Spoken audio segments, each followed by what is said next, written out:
day as well, and who better to discuss both yesterday's and today's action with than my panel of Dota 2 specialists. We've got Grand, we've got Pylon and BSJ. Gentlemen, good morning. Good morning. Good morning. Grant, I want to just straight come to you because yesterday was not a very surprising day of Dota 2, I would say. No. But still pretty exciting. Yeah, it was. I think the biggest thing was seeing where like the tier 2, tier 3 teams stand to like the tier 1s like Secret and LGD, and then you see like PSG, LGD kind of run them over, Secret and them kind of goofy picks in game 2, and they still just destroy them. And then the lower bracket, I guess Pain X. Who would you say was favored in that one, or was it pretty even for you guys? I had Tigers. I thought Tigers would be favored kind of heavily. I mean, because they a lot of the time they play like a team, but I agree. I think with that one, I guess that was a little surprising. But when you see the picks, and when you're giving a team TB when that's his best hero, I think that's a little bit of a mistake. But no, it was good. I think we just saw like the echelon though, like Secret, LGD, and maybe the rest. And then today we'll see if EG and VP are up there with them. Yeah, that is going to be the question. Yesterday, of course, we did send 2 teams home. Not too surprising, as Grant said, who went home. Tigers, unfortunately for them, and also Pain Gaming early before that with TNC. And I think especially for Pain Gaming, Pain wasn't expecting to go home this early, Brian. Yeah, they've struggled to get past like a TI. They lost in the group stages, and I feel like something's not clicking at these like massive tournaments. Obviously, they did pretty well at ESL, but I think that they are a promising team. They just haven't really kind of come together yet. And for me personally, I think like today is going to be much closer, and I feel like the 2 teams that were the top seeds yesterday were like the best teams of the tournament. And also I feel like for this first series, NiP is one of the better like 5 through 8 seeds for this tournament too. So that'll make for good games, I hope. At least. I mean, I hope for good games too. Yeah, good games are great, and maybe less TB, less PL. We're seeing people ban them now. Yeah, we have seen some phase 1 bans on them, so keep that up. I'm cool with that. Yeah, Bayu just said that maybe Veno is the pick of the tournament. We saw it once yesterday, but it might just be. Yeah, no, I remember like someone asked me before the tournament, like new heroes that would be coming in, and like I couldn't really think of anything, but Veno maybe. Yeah, because it was CCNC played it middle, and then Nisha played it in a tri-lane as carry. So it's not like you can just put it one place, too. It's like, it's just good overall. I'll be intrigued to see if other teams want to play it. I think what happened is, so everyone's picking Terrorblade, and then in return, everyone's picking like Magnus plus 2 other melee heroes, like a Tiny and a Troll, for instance, in that other game. And in the I think both games yesterday, the Veno was against a Mag, right? Yes. And so I feel like Veno is just a hero that we'll see almost every tournament in terms of the type of hero that gets picked because it's like the best way to deal with the popular new strat. Because Terrorblade, people are still figuring out what do we do against this hero. We don't want to ban it, but we also like know they're gonna pick it. So it's like then people counter the Terrorblade, and then people counter the counters to the Terrorblade. He doesn't lose his towers either, too, which is nice, right? Like he could die middle, but he doesn't actually lose his mid tower. And I think that's like a really big thing about Veno. Yeah. Well, we'll see how the meta is gonna shift and evolve as the day progresses and as the tournament progresses as well. And we are also gonna look at where yesterday's games brought us, because the massive double elimination bracket, and we are still in the first rounds of both upper and lower brackets. Here are the results of yesterday. As mentioned, Secret and LGD sitting comfortably in those upper bracket semifinals. They'll play in the arena, so they get a couple of days off. And on the other side, we also had TNC and Pain X making it through, and they will play against, respectively, Alliance and Vici Gaming tomorrow, I believe. I think those will be two good games, actually. Yeah. I think both those are going to be good best of 3s. Today, though. Yeah. The Alliance TNC? Yeah, the Alliance TNC and the Vici Pain X. Sorry. Yes. I think those two. Those are those are tomorrow. Yeah, I think Those those are 2 are going to be really good. And I know I was talking to some of the Pain X players, and they're like, I thought Vici was really, really good coming this tournament. They've looked a little sloppy, and they're like, yeah, we think we have a chance. And I know most teams say that, but you can see like the twinkle in a player's eyes when they actually believe what they're saying. I'm like, he believes it. Can you give me an example when you saw the twinkle and it came true? Like when Brawl decided, hey, I'm going to play TB, I'm going to play the carry on my team, and they won the game, like when he's like, pick me TB, and it's like, oh, and I'm like, yeah, they're winning it. Okay. All right. We are also, of course, going to have some upper bracket matches today, and then 2 best of 1s today as well. Elimination matches. They will be very scary and exciting at the same time. Oh, yeah. Well, we love and hate them at the same time. It's all good. Now, before we get into today's matches, we actually have, you might remember it from the Super Major earlier on this year. There were some categories, and one of them is this time the Hungry Wolves, otherwise known as maybe the underdogs. It's a good picture. It is a great picture, love actually. picture. I just feel like they play look hockey. really you know? hungry. They look really hungry to me. They at look like they least. play hockey? Yeah, they do. What? The werewolves play yeah. hockey? No, it's like no. If these guys were in a cartoon, like they would be okay. playing hockey. Yeah, you know what I mean? I know. If they were Same. playing a sport, it would be hockey. Out of those 5 teams, would you say Alliance is like the best? From what we've seen, it looks like it's Pain X, J Storm, Alliance, Gambit, Aster. I don't know. There's the Aster though. Yeah, the Aster Wolf looks pretty hungry to me. Yeah. And I don't know. I think that's a team that's like more experienced, so I feel like they're more likely Yeah, to if we're make an going impact. with the Hungry Wolf definition here, Yeah. I'm not completely sure exactly what that is, but It's I like guess it's like an Alliance. underdog that is hungry for success. Yeah, so it kind of has to be some inexperienced players, right, that haven't yeah. done I much. feel, Yeah. yeah. So like Sylar probably wouldn't count. Probably not. But the mid player for Aster would count Yes. since this is his Yeah. first tournament. He's coming. He's like one of the few people who's won with Storm this tournament too. Like Yeah. that hero's just losing, and he's like the one. I think he's like 2-0. I could be wrong. I know he's won once, maybe twice with it. So You ups can to be him. you can be hungry as an experienced player. Oh, that's true. That's true. Yeah. It's- yeah. So Alliance or Aster? That's Alliance or Aster highlights. Okay, we will see Aster play today in one of the best of ones. Scary times for Can't them. wait. Should be it's pretty first exciting. J Storm. I think J Storm. I'm not sorry. I didn't mean it like that. But Yeah. J Storm feels like the most one-dimensional team here. They really do to me, and I think that's a bad thing for him. No spoilers, but I talked to March yesterday, and I asked him if he was going to pick which way is he going to go with, the Ogre, the Spearbreaker, the Undying today. And he said he added one to his pool. Oh, Bane.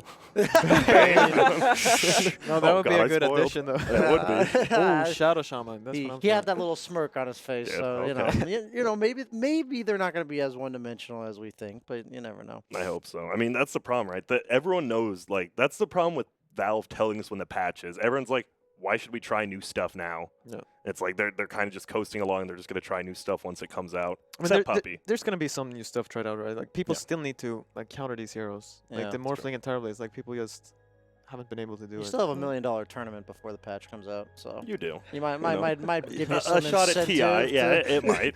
maybe trying is not too bad. Yeah, it's not too bad. All right. Now today we have a lot of matches, and before we jump into the first game, I am also interested in hearing you guys' opinion about the other games being played today. And of course, the upper bracket Virtus Pro versus Fnatic comes to mind. We all know Virtus Pro is one of the strongest teams in the world, and they have been for over a year, right? And then they came into the groups, and they didn't look as hot as people were expecting. And maybe the same can be said for Fnatic, who came in with high expectations. What is your initial thoughts on this best of 3 coming in today, Brian? I'd say VP is the most volatile out of all, like the top echelon of teams. But I also haven't seen too much Fnatic myself. They obviously have a very strong roster. I personally think that that might be the most likely upset of all today. Wait, be what would the Fnatic taking down VP? That would be the upset. What? No, the Fnatic beating VP. Yeah, that would be the I upset. think Fnatic beating VP would be the upset for sure. Okay. But I think if you're going by like the 1 and 2 seeds of the groups. No. but I get what you're saying. Do you think Fnatic's the better team, like going into the No, series? no, that's what I don't know. Like, I mean, obviously, yeah, you're right. It would be an upset, but I don't know how big of it. Like, that's definitely the match I'm most excited about today. Yeah. Like the one coming up, it's gonna be cool. You know, it's PPD versus EG, but like Yeah. Fnatic versus VP is like it's Fnatic's chance to like really prove themselves. For Like sure. how they play, every team that like on paper is worse than them, they crushed them. Like they stand no chance. But And then they against go like in LGD. there, yeah, and then they play LGD and. Like, Yeah. they just didn't look that good. You Yeah, know? I think you go back to that PvP esports, and Fnatic took Secret to Game 5. I don't know how serious everyone was taking it, but that was like a pretty fun series. And it was like Fnatic, that's when they learned they have those 2-4 players. Like both those teams were playing with 2-4 players pretty much, and that's kind of where the meta shifted from that tournament. So I think VP is the favorite, but maybe Fnatic can do it. After watching versus LGD, I'm a little worried about it, but it's LGD. I think VP, they've been struggling a bit with Pasha and Rogers heroes, like how they fit in. Like a lot of the Yeah. time you can see, especially Pasha, like he just doesn't, like he doesn't get to play like a core a lot of the time. Like he just doesn't get enough farm priority. Mhm. And like that would be fine if like Roger like stepped up or whatever. Like some secret games, like Sai won't have anything, but then like But Yapster, Yapster does, like yeah. he'll be really farmed. And then Yeah. like Roger's heroes, they're not really that scary too. Like there's just something. They were the roaming heroes when they first came to the team, right? Yeah. And Yep. maybe they're kind of out of style. I want to see more of a Skyrath. I actually think Skyrath is a really good hero right now, and Mhm. he's like one of the best in the world, I think. So I mean, maybe they're- pull that out. Yeah. Well, there's also going to be 2 best of ones. And then we're going to have Aster versus J Storm. I think that one might be the closest for me because it's Yeah? the best of one. I don't think Aster looks that good, and I think J-Star, as you said, the hungry wolf thing. I don't know. I They're just both think hungry wolves. the thing is you just need They an are. NA, and like on the NA teams, I'll consider J-Storm. I mean, they technically came from NA, even though they're not all NA. Mhm. Like you got to give your 1-star player that one hero to win a game, right? You gave Ritsu TB, you won your best of one. You give Bryle like, I don't want to say Queen of Pain, but give him like a very comfortable hero that can actually carry a game and let him do that. And that's just how you win pubs in NA, how you win games and tournaments in NA. Just kind of what you do. Has there been a Queen of Pain this tournament? I don't think I mean, there I- has. I- I I actually just don't wanna- think there has. I just want to see Yeah. the third pick Queen of Pain. Like, Dude, I would oh my love God. that. There was one at the minor. It did not go well. No. Wasn't it like Quap and Puck, or am I thinking of a Yes. different tournament? No, I Oh think my you're God, right. Yeah, That that was was also- ooh, yeah. Don't do that ever, please. All right. The last best of one is going to be Gambit versus Forward. And Forward has actually maybe disappointed for a couple of people. They were coming in with high expectations, but they haven't really delivered. Yeah, they had a long ass day. They had like the 8 or 9 games, and then they end up Yeah. losing in the Yeah. like end of a best of 3. And I don't know. I feel like Forward, they are a team that we had high hopes for because we all talked about the replacement of Snake King with Universe, but I think they're definitely the better team in that series. And I think that in these kind of games between like these tiers of teams, I have a hard time seeing Forward losing because they're just very consistent. Like Okay. with like they're not good enough. I feel like to take games off of the best teams or like to take a series off the best Mhm. teams. But I also seen them consistently performing at a level like it's not like amazing, but there's not too much sloppiness other than obviously the last series where Yeah. everyone's just dead after 9 games. No, Uh, they were pretty tired that series. Yeah, I don't Yeah. really count that series. Yeah. Like that series was kind of like both teams looked Yeah. that way. Game So 3 was really sloppy. Yeah, Yeah, like you like- just see it. I hoped Ford proves me right that like they've shown a lot of consistency in TI. Like there was no flashiness, just straightforward drafting, same heroes, same strategies, and like perform it or like execute it properly. So I feel like they'll win that game. Yeah, I think Gambit is one of those teams that they're the only team who's played Bloodseeker this tournament. Mhm. There might have been another team, but I mean, they almost won. It was like a 16-minute game. They ended up losing it, I believe. But I don't know. I think Gambit could just. They might be that one team who actually BO1 cheeses, like Yeah. actually cheeses. Russians in a best of 1. Yep. Never want to. Yeah, it's scary. All right, guys, it is time. The match of the day, at least for us, it will be the match of the day. Can finally begin. Evil Geniuses versus Ninjas in Pajamas.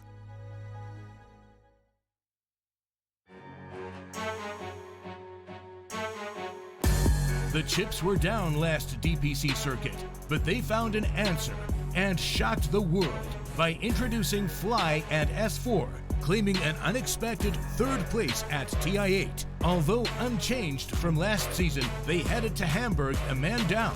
But match-winning Maverick Sumail returns for the major, and it's time to get down to business. Their season starts here. Introducing the NA Regionals champions, Evil Geniuses.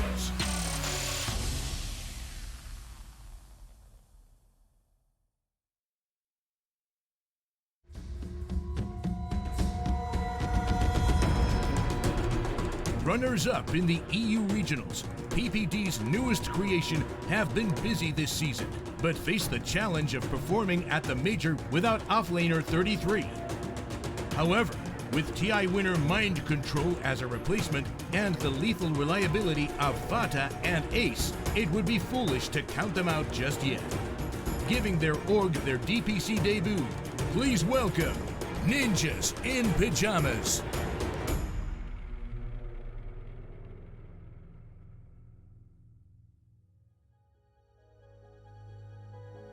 An upper bracket best of 3 between these two titans will surely be exciting. And where to begin with this one? Grant, you want to start off with beginning with PPD versus EG. I mean, Alright, We gotta hype this up. This Yeah. is literally PPD thought he got done wrong by EG. We have 2 TI winners on each team: MC, PPD, S4, as well as Sumail. And it just, I mean, Peter went over to Europe. He thinks he's some sort of European genius now, but I really don't know if he is. And now you have Sumail. I don't know if you guys were watching Hamburg on my stream. Sumail came on and said if he plays against Fada, he will literally tap dance on his corpse after he beats him.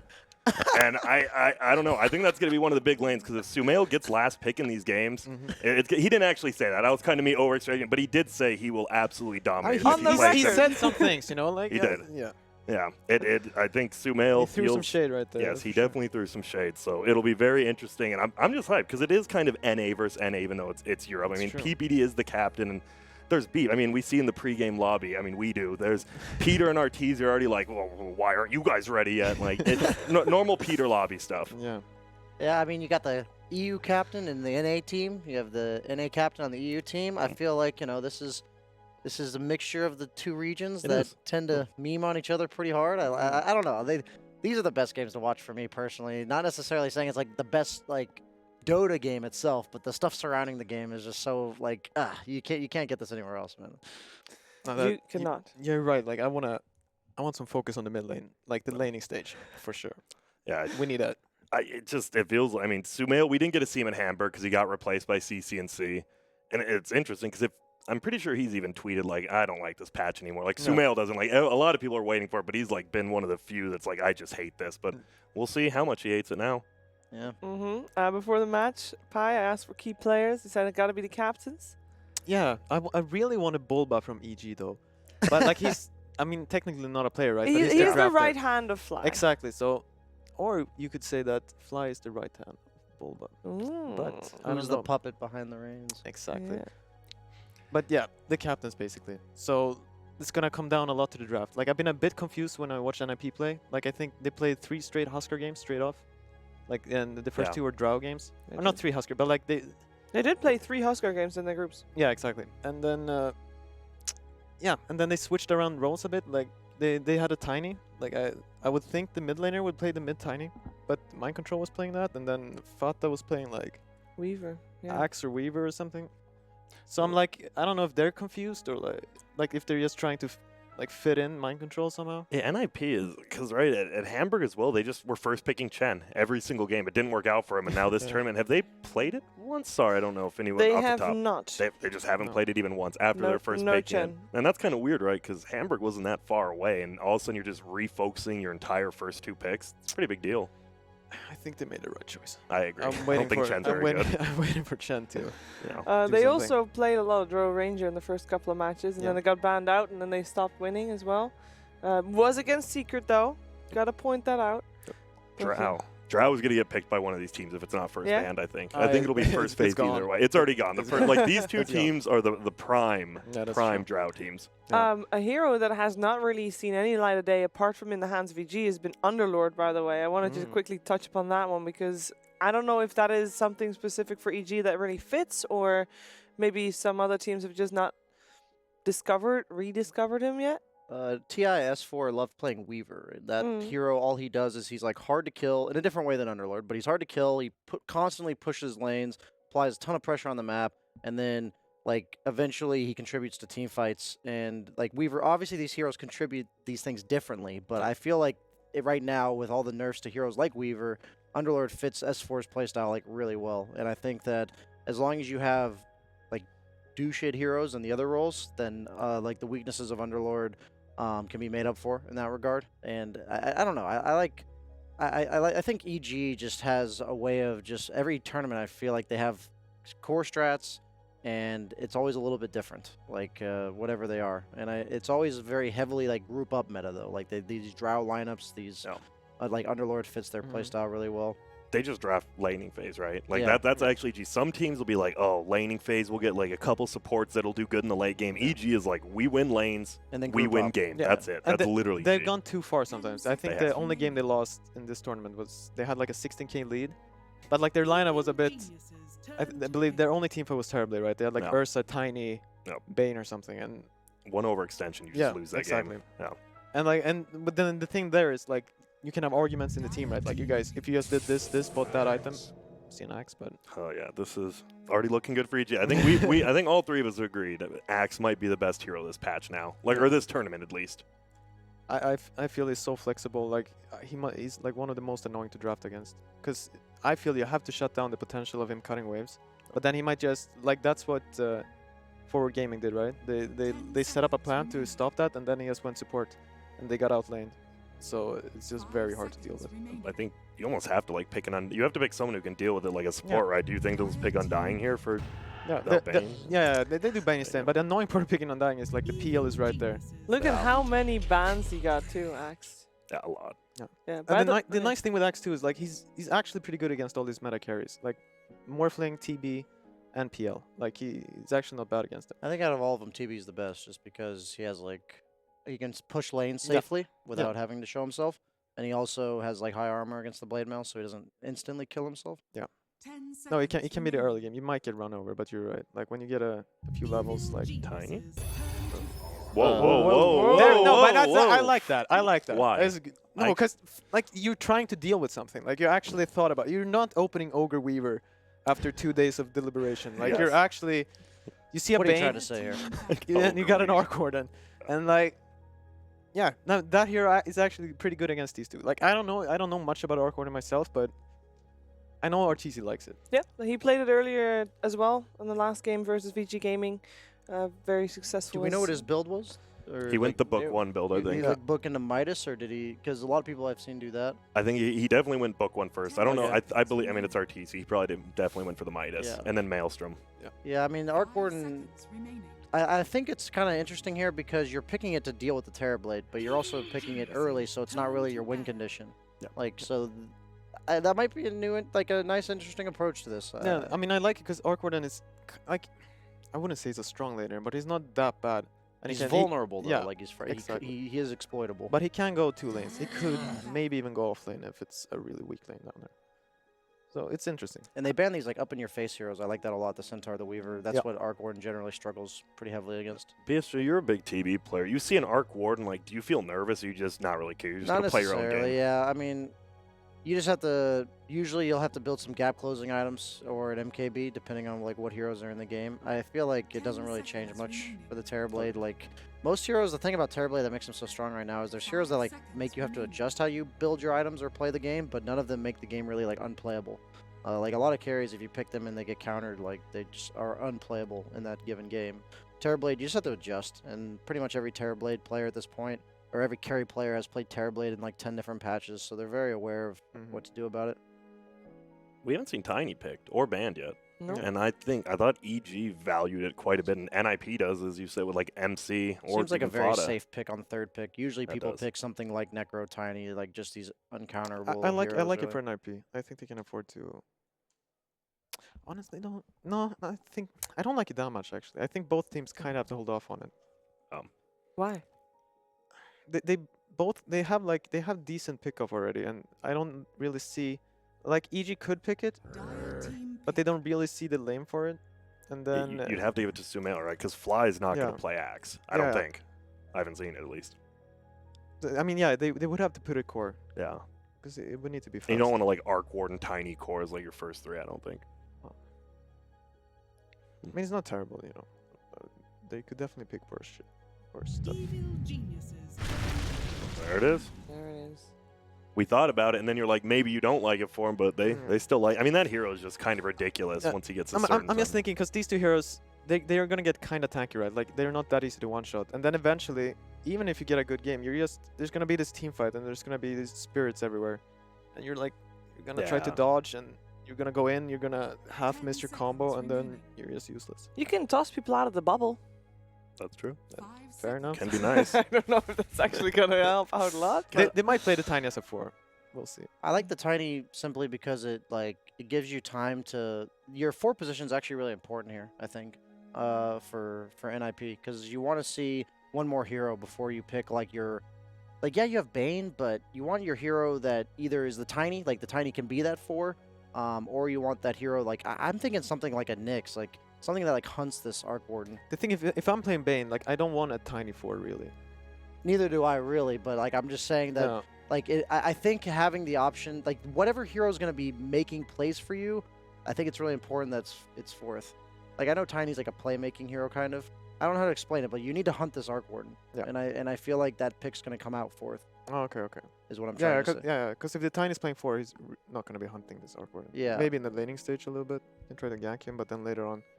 And it gives you We'll more just die. options just because Tiny's like a strong laner. Like, so Yeah. you can pick greedier laners. And that's what I like about Tiny. He can always go mid. I don't think there's anything that like beats him hard enough. Like, I like something like Nyx here. I know NiP picks that hero. How do you think they're going to nerf Tiny next patch? They're nerfing him. Is it just going to be you can't cleave denies anymore or something like that? Seems like the easiest way to fix him a little. The cleave's a pretty minimal thing now. You think? Yeah, it's only 30% level 1. No, it So, doesn't do that like, much. it used to be a huge deal when it was 100% because you could literally get like Yeah. a last hit and a deny at the same time. I just feel like overall the fact that denies are so important is what makes Tiny broken, to be honest with you. Because I he feel can get like- every deny. Yeah, I feel like if denies are back to like 60-70% XP, Tiny's a hero that like he flourishes in the laning stage because he gets like a level advantage on you, and he's not that scary mean, if he's not ahead of What you. you can do, like you can ruin his like the pickup tree a bit more. Like you can put, like it runs out, right? So you pick up the tree and then you have like 40 seconds to use it or whatever. Give it a So timer. like you I can't like too that. much. Yeah. I mean, there's definitely ways. I don't. It's just it's easy to ruin that hero. I Oh. like cool. So it is probably the MC Tiny. Obviously. Interesting. Wow. That's like a interesting way to hunt the Arc Warden when I say that, just because like eventually in the mid game you're always gonna see them because you're gonna have this Coddle Eggs. You're always gonna see these heroes, so you can get the jump with Tiny. Like it's like a vision supplier rather than. Your deep push is good too. That's true. If it I'm comes to nervous that. because NiP doesn't play like Secret, where like they'll have a core who's willing to be sacrificed. All 3 cores on NiP, especially with mind control, are pretty greedy, and then you just have this Keeper of the Light who's gonna have to take over a lane. I don't know if I agree with that. I don't. No? I don't think Mind Control is a very greedy player.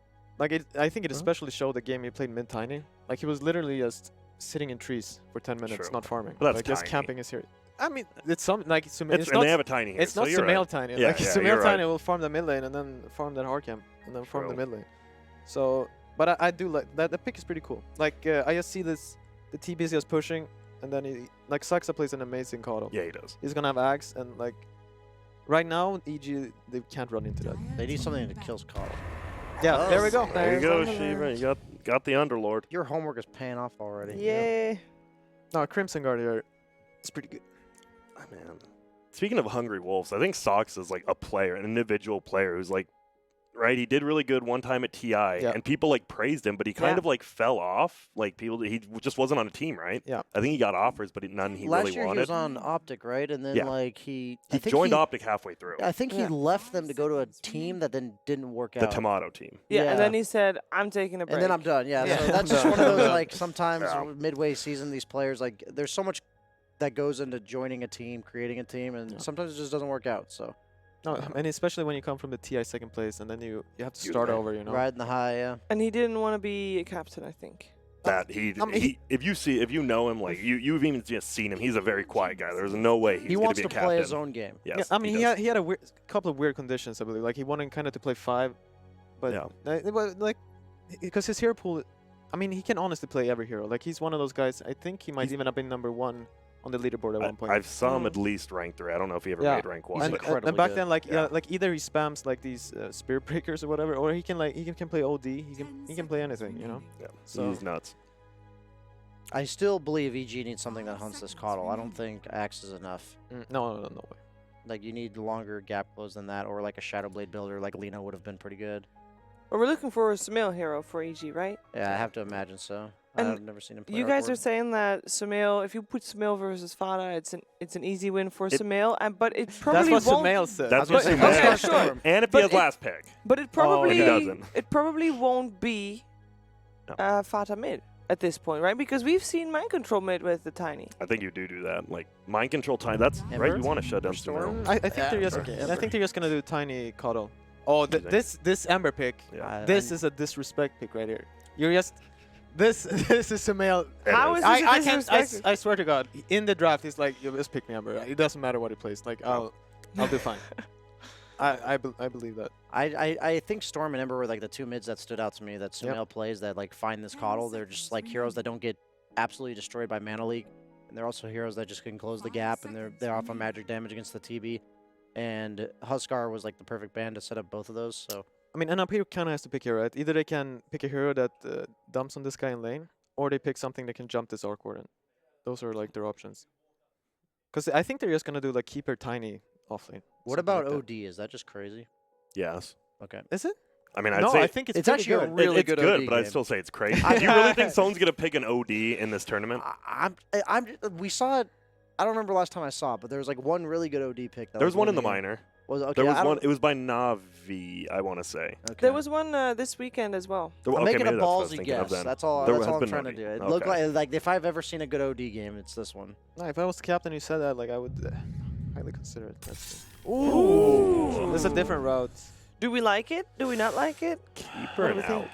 Alk. If the tiny Coddle lane goes well, I think it's not too bad. But I don't know. I've seen Sumail play versus Alchemist on these heroes where you can chase them, and a lot of the time it's not pretty. Like They have no way to counterplay him being he'll aggressive. just kill 5 times. Yeah. Like you're not gonna TP the tiny in before Bane 6. Like what do you do about Ember just following your Alchemist around all game? Yeah. Which we So- saw at TI. I mean, they did this exact thing, Alk versus Ember, and he actually he got level 6, Alk was 4, and he just literally followed him in the jungle. He Yeah. did it with Tiny as well. I mean, he just hunts out. If you're a viewer and you're watching this game, I'm pretty sure you'll learn a lot about how to play against Alchemist in your pubs by watching Sumail and Ember. He's just going to chase him around all game, hunt him, like, just... Because the thing is, you usually need to protect your Alchemist, and since Alchemist can't protect himself, it's like one of those heroes that's so vulnerable to just getting ran at. And I'm going for EG. All right. Twitter was also going for EG with a 72% Yeah. there. What do you think, Pi? Okay, let me think. So the lane would be crit axe. Yeah, I think I would have to go with it. I can see NiP winning this, but I don't think their lanes will go good enough. Like EG are too good at that. I think NiP, I actually like their draft more than EG's, Oh, yeah? but then it's just like EG, they get extremely comfortable heroes that we all saw coming, and can they beat them? And I'm probably going to go with EG, but I do like NiP's. I think it's a lot. Okay. I think it's like 55-45 for me. Oh, that's pretty I close. think it's pretty close. Yeah, I think it's close, too. I just Like, think EG's... Tiny can take it over easily. Tiny could take this game over so easy. All right, no pressure on mind control then for None. this first game. It is the best of 3. First game of the day is about to get underway with Toby and Kyle.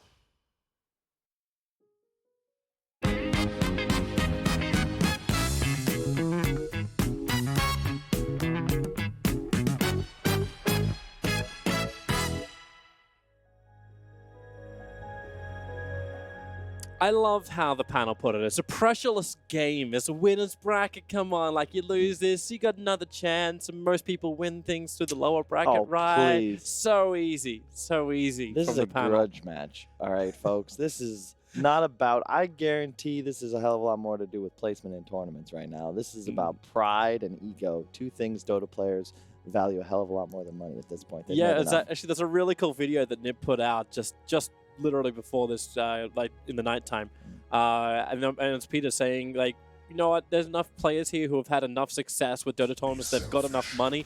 That's not what drives us anymore. It's about placement. It's about getting further. It's like they couldn't even play on the main stage for ESL 1, and now they're here and they're like, well, we actually want to reach the last 3 days. So winning this game actually secures you that position on the main stage. So they will fight hard for this. At this point, it's all about the road to TI. And the KLMajor, obviously, the first stop on that journey. Let's What? I like looking towards the end of the DPC. I'm telling you what goes on in the mind of the Dota captain. that's what it is. I agree with the panel. I think NiP, to beat EG, you're a bit outmatched, right? You got to take risks with the draft. And you can see a couple of different styles come out.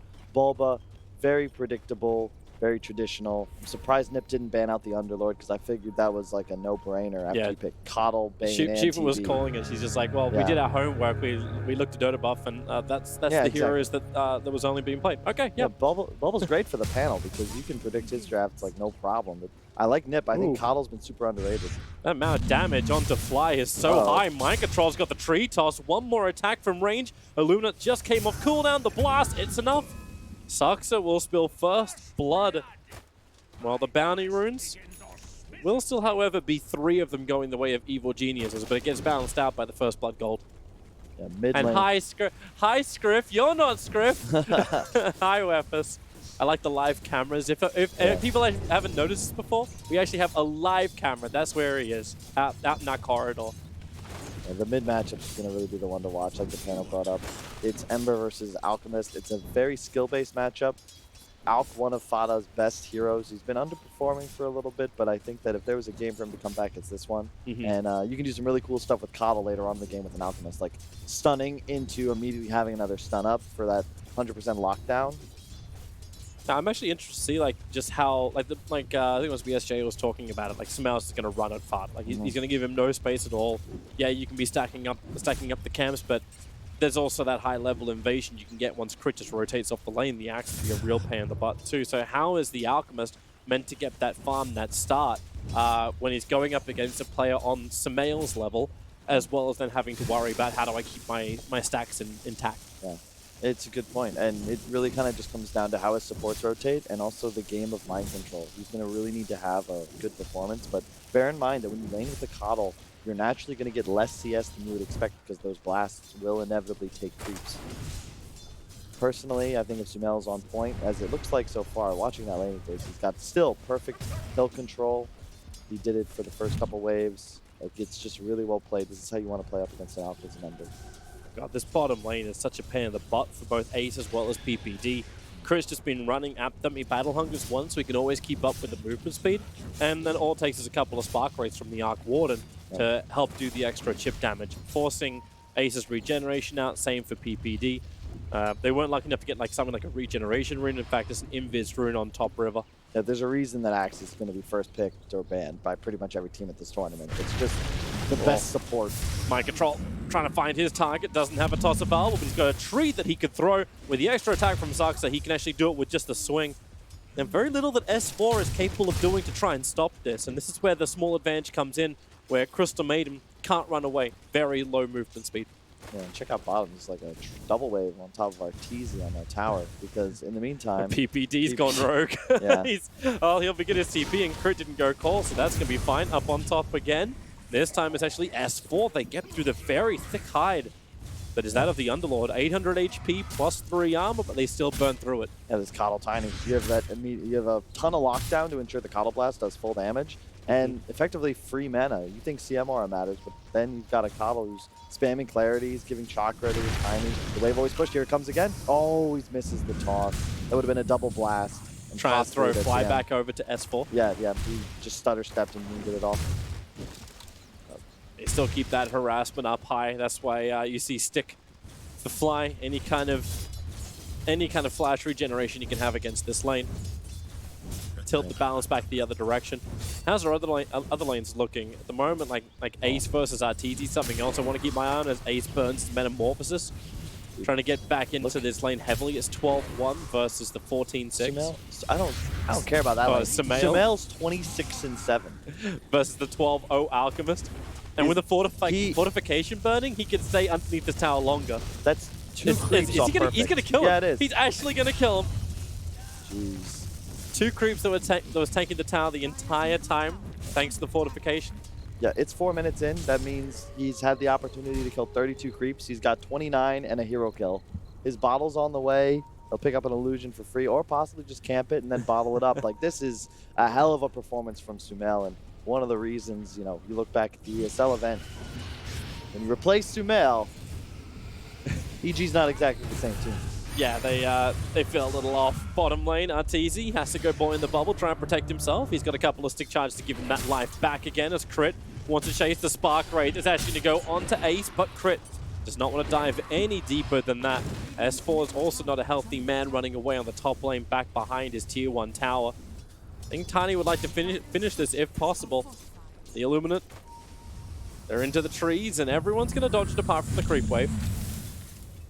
But definitely the pressure being applied. This is the one and only lane I think NiP is going to be happy with. Yeah, but this is what's supposed to happen. You traditionally see Coddle lanes in the off lane because you can almost always trade evenly, and that's what they're doing up top.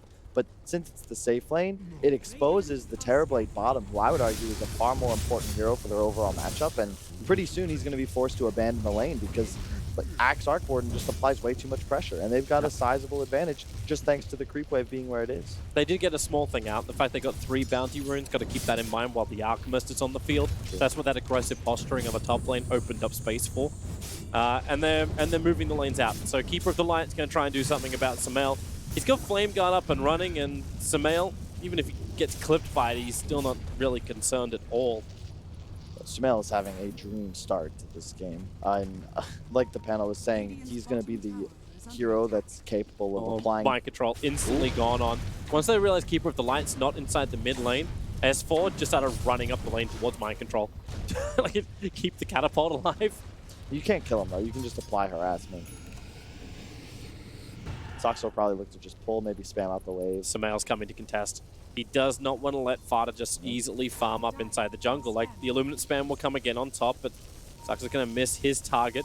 The Dire Scan comes too late, and Sumail, he Spirit commits over towards Fada. Searing Chains is available, and Fada was just TPing out in front of him. Mind Control will arrive, but Sumail just dodges the Avalanche with the small little sleight of fist jump, but you got more help on the way. 3 heroes versus Sumail, and we'll see how much of a boss he is. Fly is moving over to try and lend that extra assistance to toss up Sumail. He still tanks through it, and he's got 3 bottle charges. If they can't keep this up, Sumail will find himself another kill. Nope, okay, yep, Flame Guard is up.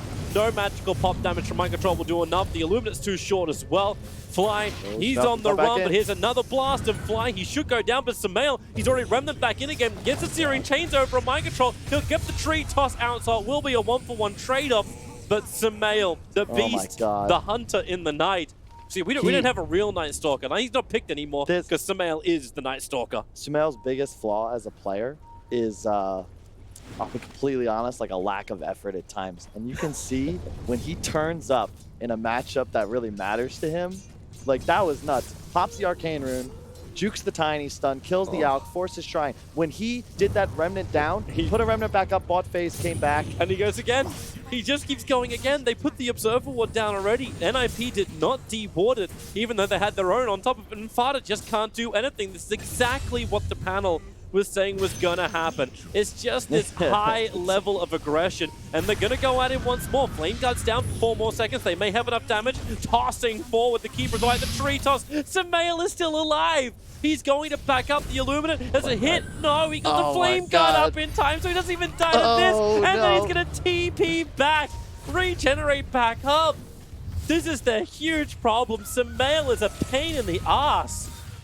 I mean, there's a reason that he still earns respect as one of the best, if not the best mid in the world, even though he hasn't won a LAN in a little bit.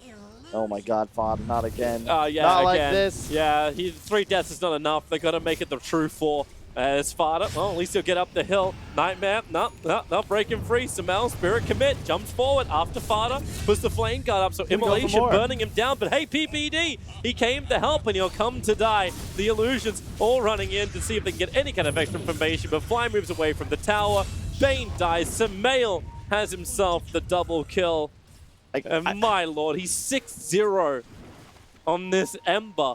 Oh my with god. 49 CS, 9 minutes in. Is there anything this man cannot do? The beauty of it all is like when he, I go back to that Remnant out, Remnant back in, right? He did that so much faster than any other player is going to be willing to pull off. And he also bought phase that I haven't seen an Ember pick up in what, months? This is the old school style where he used to go like phase drums and just like run around at all times playing super active. He's going to go for the Maelstrom this game, but I don't blame him because he's just so far ahead. But you can see how phase are so effective at dominating the early mid game. You pick these up 8 minutes into a game, and all of a sudden you're just a race car and you wreak havoc wherever you go. And it's really difficult for anyone to get out of it. And as we've seen, like even with the control that normally Bane offers through Nightmare, you still can't do anything. There's a support nearby to take it off. Well, that smoke was just out of range of the Dire Observer Ward. They may have seen the outskirts of it, but Ace in a lot of trouble. That's a level 6 TB. Already half HP. He does have Sunder, however, but looks like they're going to go up to top.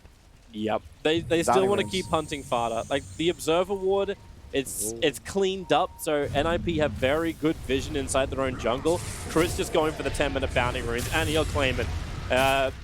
Meanwhile, Arc Warden's going to take both the ones to the bottom as Mind Control. A little bit too far forward. Sumail will go Wicked Sick, killing off the one good hero that NiP had. And this is rough. Yeah, really well played by EG there. Because Arc Warden had pushed out bottom lane so hard, they know that there's not really a hero down there that can contest. All of the NiP heroes are going to be focused on their own jungle, so they smoke cross-map for the bounty rings. Something you see a lot of the top teams do, treating these 5-minute intervals as heavy objectives. And when you're playing against an ALC, they really are.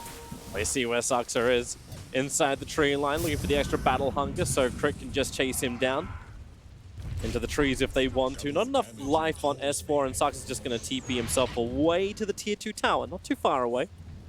S4 with that HOD pickup, love that choice. Gets the tower. Sumail's following Fada everywhere. Like Fada's like, okay, we just committed Observer and Sentry, 2 of them, in fact, to try and defend their northern jungle, but he goes south, like as far away from the White Water as possible. Uh-oh. Here comes the tip.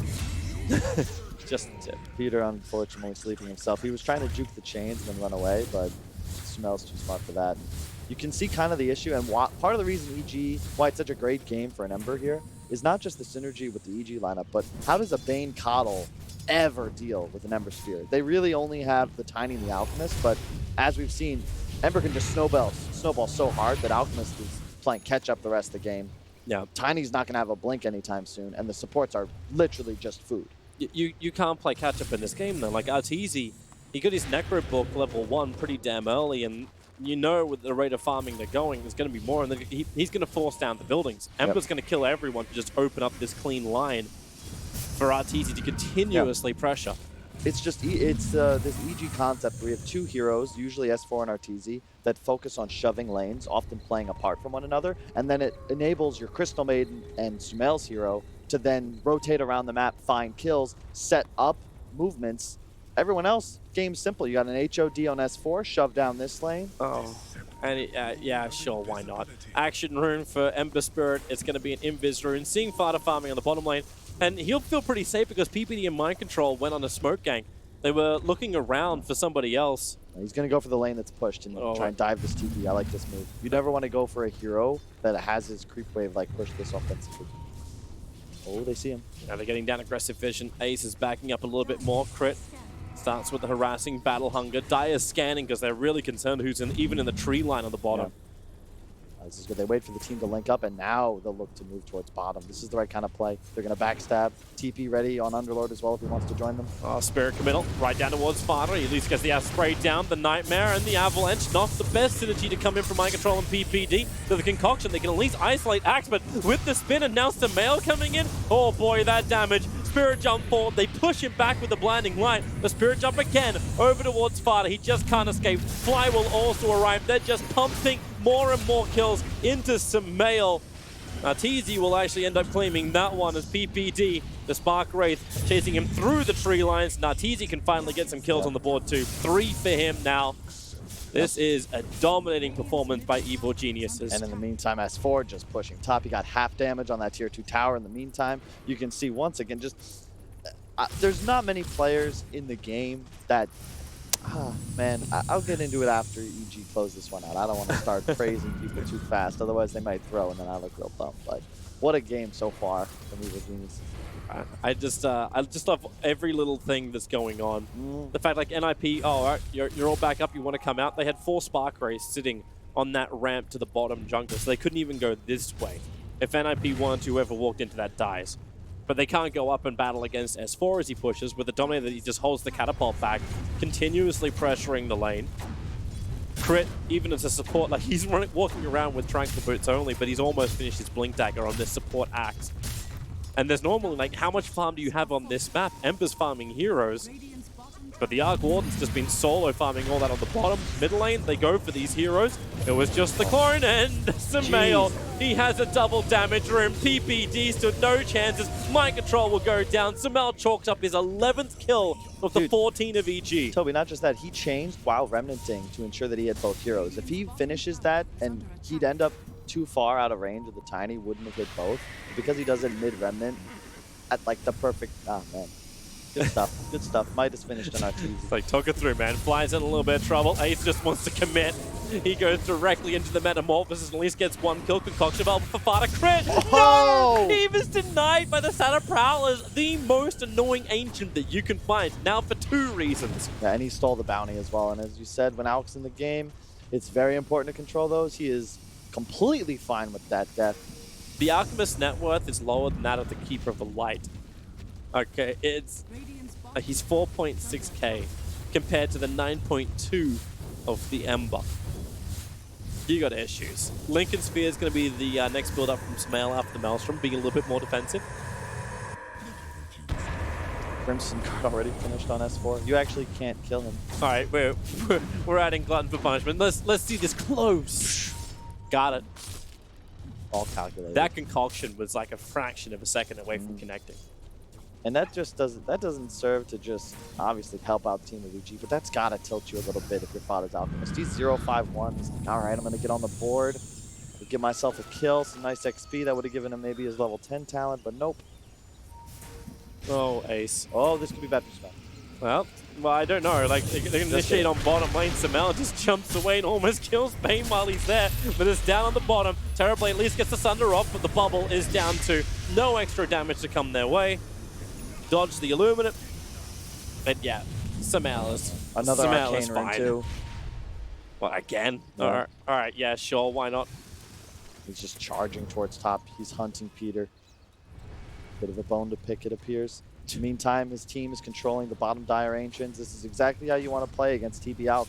These heroes need to farm. That's when they hit their peak timing. Once they get their core items up, they need map control. But EG is just like, nah, we're not going to dive too deep. We're just going to control your woods. And inevitably, your carries are going to come up here and feed. And look at the vision they've got. Still one on that hard camp top jungle. They've got 2 wards now placed in the bottom jungle.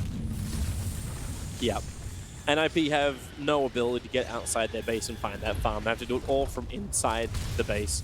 And if they come out too far, Chris just waiting for the perfect opportunity. He's got the Blink Dagger sitting around his own orbs. Yeah, you can't kill Sumail. It's just not possible. You don't have enough stuns. The only real way to make it happen is going to be a toss back after Tiny gets blanked, which, by the way, he's 500 gold from. In the meantime, Crit's had his for a couple of minutes. If you don't toss back into a grip or an immediate Alc stun, Ember Remnants away, no problem, slights, and you'll end up just I looking don't think you outplayed. can even get that instant toss back. Once he's got the Lincoln Sphere up, Yeah. like, you got nothing else to break the Lincolns, not from a long range, and there's your Spirit jump, forward, back, and a miss a Sleight of Fist. Saxo was able to move just far enough north to dodge it. And that's one nice thing now for the Keeper of the Light. He completed up his Aghanim Scepter, so high ground defense is at least one of the strengths that NiP does have, as long as they don't get picked off. That's... I know. That's very true. I know. It's a pretty big fine print. I mean, this if NiP's lineup, I do like it. Like, there's an Ags on Coddle now, and he's spamming Chakra on the Terrorblade to ensure that he can spam illusions faster.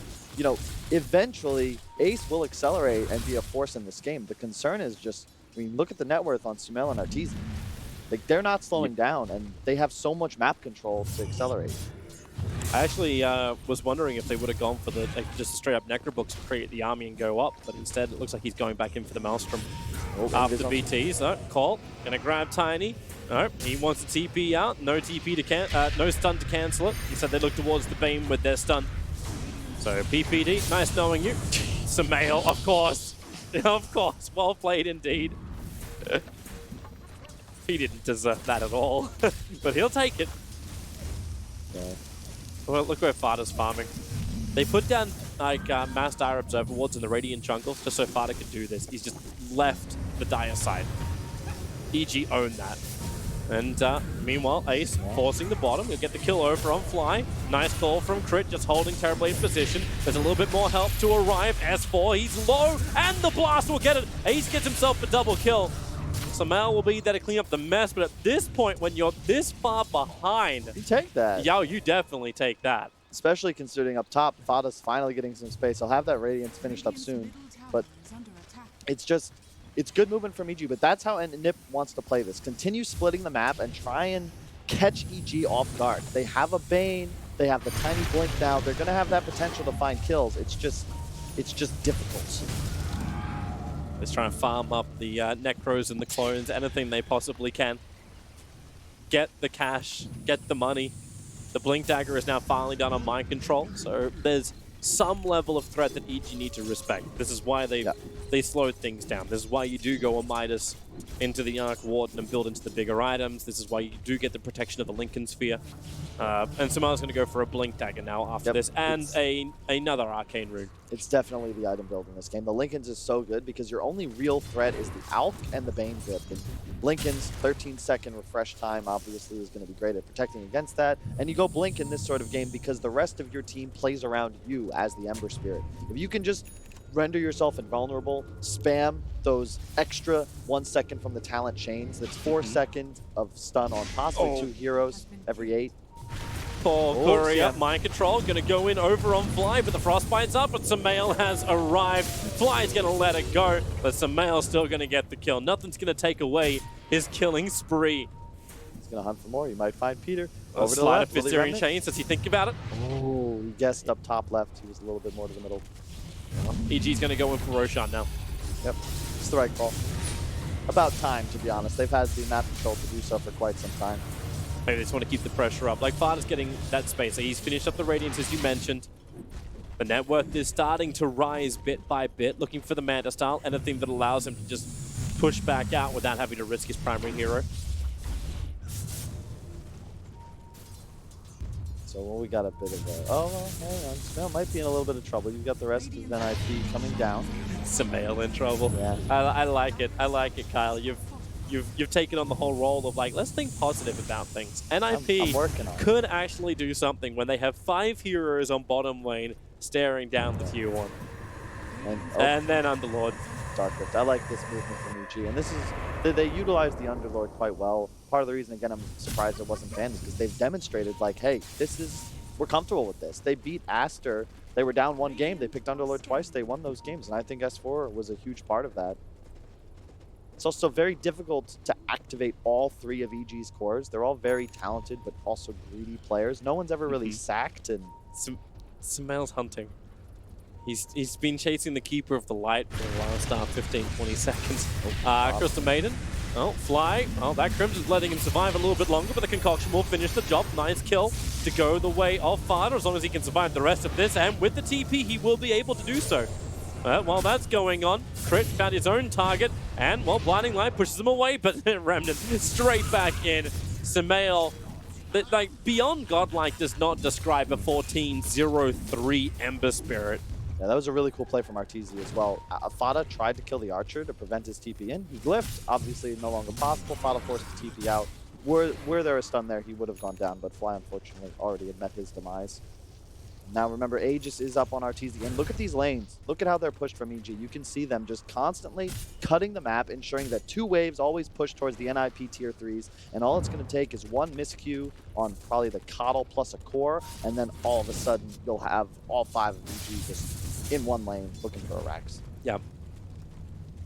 If someone wants to come in a little bit further out like Ace was, even when the top lane was pushing in, like it was on top of the tier 3 tower on the top, and you still saw Farda sitting behind his racks, letting the Acid Spray get the last hits as well as the Radiant Spam. Like that's the mindset they're in at the moment, where even at the tier 3 towers, it's not a safe area to be. Yeah, and just look at their formation. Like it looked like a flock of geese for a moment, where they're just spread out evenly, covering mid, but also there we go. Perfect. There's your side of Fistarian Chains. Nightmare from PPD will make it a little bit more difficult, and that buys time for Ace to actually jump in and get the Thunder off. Plus, here's a big Metamorphosis just so we can pump out the damage, but they can't get far enough. Arteezy just arrives, bubbles it up, and they no longer do any level of damage. A double kill for Arteezy. And NiP, they're buying back for the moment, fly under the cover of Glimmer Caves, having some fun. S4 tossed back in, but the Searing Chains and the double jump in. Concoction stun was already there.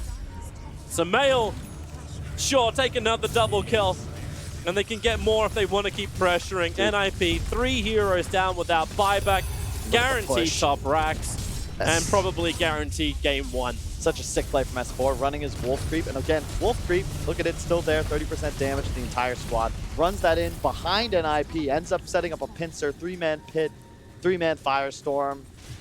Rack's dead, and it just takes that one opportunity. EG putting NiP in a position where at some point, it's not even a mistake. You've got to try and get out on the map. get aggressive, find a Yep. kill, make some space for yourself, but they punish hard. And you can see they're spreading the map around. They're always pushing 3 lanes, but as soon as they have the opportunity, they can collect as 5 in a moment because of how fast and mobile that all their cores are. The supports are going to gank, and then you've got an Underlord TP, Arteezy bots is, and boom, everyone's 5. Let's have a quick look at it again. So Ace, the one they started on, Cricket's the perfect call, but that nightmare from PBD actually gave them a fighting chance for Ace to get the Sunder off. But now here comes Balto from the backside. You're going to see in just a moment. Like you feel safe, but then bang. Hi! S4. Right place, right time.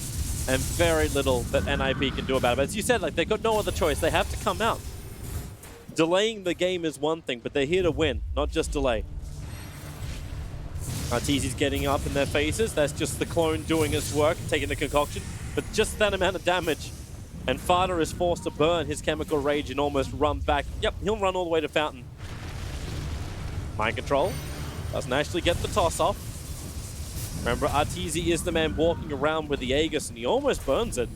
But while that's happening, Sumail, the double root thanks to the Searing Chains, follow up by the Pit of S4. Just hold them there for the follow-up call, and then even more Slider Fist damage. You can buy back all you want, but you cannot stop the rampaging, or maybe you can. The Fiend Strip is on Sumail. Fly's letting it go, but they bring down, finally, Sumail. And can they keep capitalizing? You know he'll want to come back in just a second. That NiP, they still have to deal with Arteezy. A triple kill for him. That this really is, like, it's well played on all fronts. There's really no way that NiP can hold them back.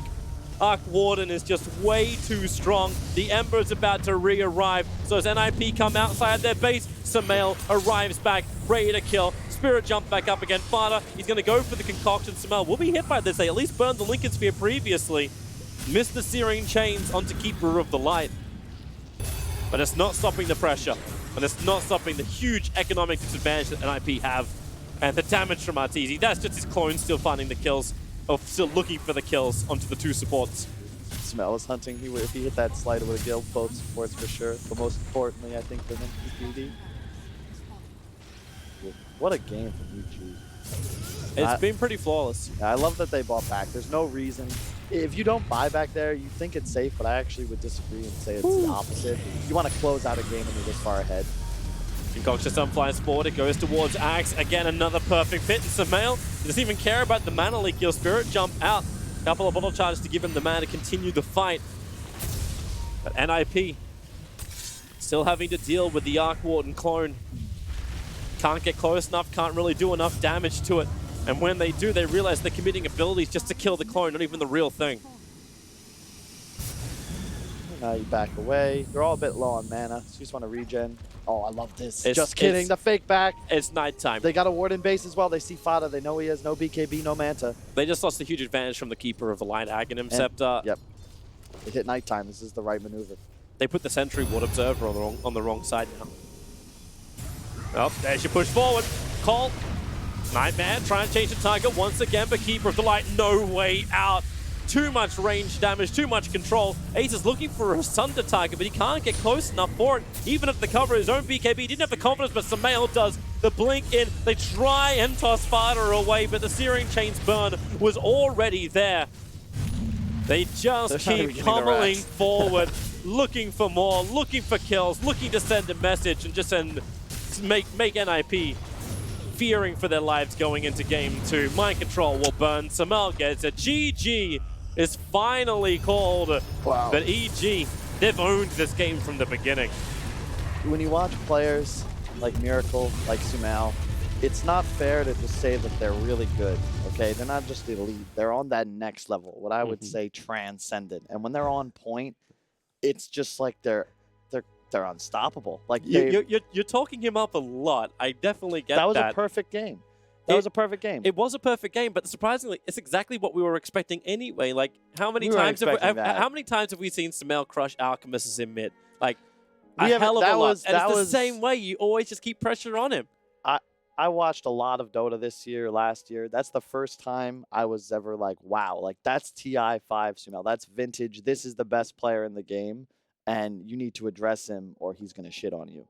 And if that Sumel's back with this EG roster, they've got a great year in front of them. Looking how good Secret is. Are we really back to the EG Secret meta? I don't know, but we might be. I'd be down for the matchup if we get to have it. We'll have to get to the winners bracket final, I think, to get that matchup. Panel, are you loving Sumel as much as Carl is? I think we do. That Ember Spirit definitely popped off the screen in this first game of the series. You know, we said this would be a 55-45 game. That didn't happen. That was grand. Don't worry. I We would can say take full all that credit. summed it up was kind of this Sumail on Fado once again. It was actually just it was hard to watch. Like he just dominated him that hard, and then like top lane looked like it was going okay for Dire. That was like the one, but Tiny didn't have farm. Where was his farm? I actually didn't see what happened after 10 minutes. I mean, he was must be forced to blasting- react to the Ember. was what Yeah, happened. they were Yeah. kind of chasing the Ember in the jungle, and like he was just blasting the waves, right? So he wasn't getting that Mhm. much CS. Because they got the first 3 kills up top, and then all of a sudden, Soxa needs farm, and then they rotated like 3 people middle awkwardly at 8 minutes. And I was like, what? It was like a coddled TB and an Alcra middle. I'm like, this is not game-winning Dota. Like, but what else were they going to do? Yeah, it was very hard for them to make moves. Like they have 2 cores, right? Just wanting to farm the same spot. I mean, when you Playing say, catch like, up. when you look at drafts and you analyze it, like, at the start of the game, you think, like, how this game will go theoretically, and that's generally based on, like, both teams playing it flawlessly, and that's not usually how Dota works out, but Definitely in this not game, this game. yeah, in this game, we literally said, like, Ember, they have no counterplay, he's just Yeah. going to chase them around, and before Bane 6, how do they ever kill him? And then he's just getting, 4-man ganked in his own in the enemy jungle at 9 minutes into the game, and like that not only makes it so that his entire team is farming during this, but you ask like, where's the Tiny's farm? Where's all the other heroes farm? And that's because they're busy trying to kill this Ember, and they like can't. And this Ember's up in their face. You say like, why don't they just ignore him? Well, he's in your own jungle. That's 8 minutes into the game, and that's just a situation where if one mid laner has no counters and he's level 8 and the other mid laner's level 4 or 5, the game can just be over from one lane. And I think that taking the approach of giving Sumail a non-countered hero and not absolute last pick, meaning like they had 9th pick for Sumail, Yep. and they didn't have a way to deal with the Ember, and then they didn't pick a way to deal with the Ember. I don't think that's a Strange. recipe for success exactly. It definitely was not in this game. This it just looked a little bit sad. That's how I was. feel like yeah. they had this game plan on NiP and they're just not able to. Do you underestimate Sumail ever? Because it felt like that was what happened. What happened? They must have underestimated the lane. Like they expected it to be more even than that. But like even if Fata does better in the lane, gets more CS, it's still like just how the matchup works. They're just trying to farm, and like it's all up to EG. Like they just have a free time making moves. Like the Ember will farm fine versus an Alchemist. Like there's no way. You definitely shouldn't die solo level 4. Like that's just he got greedy for 1 CS, and you get greedy for 1 CS, you've just pretty much lost the next 20 minutes of the game because of that 1 CS. That's just how it works with Alk.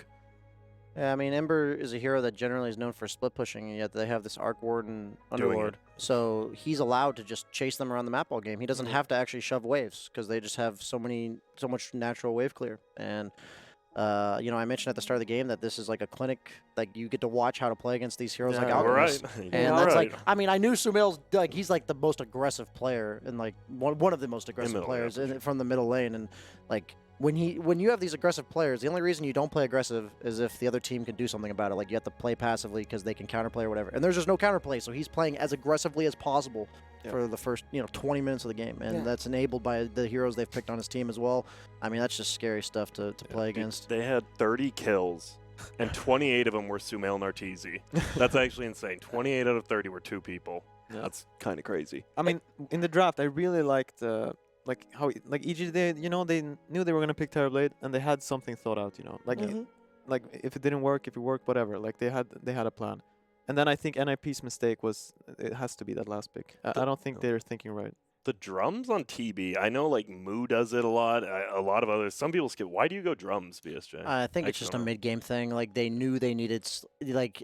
There's certain games or a lot of games where Terrorblade doesn't have to participate. He Yeah. can kind of just do his own thing. But in this game, like since they're so far behind, they're being forced to fight. Like he has to take like an active role in the game. And drums, I think, is like the best item for Terrorblade to do that. It's not an item you like love going, but it's an item that the 35 attack speed, the move speed, actually makes you kind of a teamfight hero that early on in the game. Yeah. It was a little bit of the Sumail's show, this first game, and I guess even if he did in the end die, it would have turned into the Arteezy show instead. So, EG dominant performance in game number 1. We'll find out what happens in game number 2 after the break.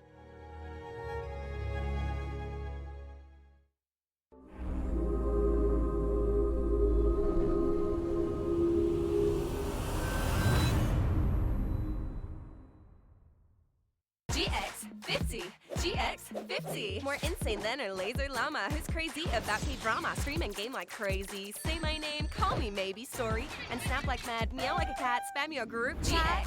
GX50. GX50. Diva in the AM, a rapper in the PM. Running for PM, sliding into your DM. See you later, quota. No more limit drama. She's a sugar llama.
Day 4 of the Kuala Lumpur Major, Day 2 of the main event bracket, and Game 2 of the first match of the day. That is where we are at right now. We have Evil Geniuses 1 game up versus NiP, and EG therefore 1 win away from having a break and playing again in the Axiata Arena later on this week. NiP, however, they need to step it up if they want to have a shot at that, because that first game looked a little rough for them.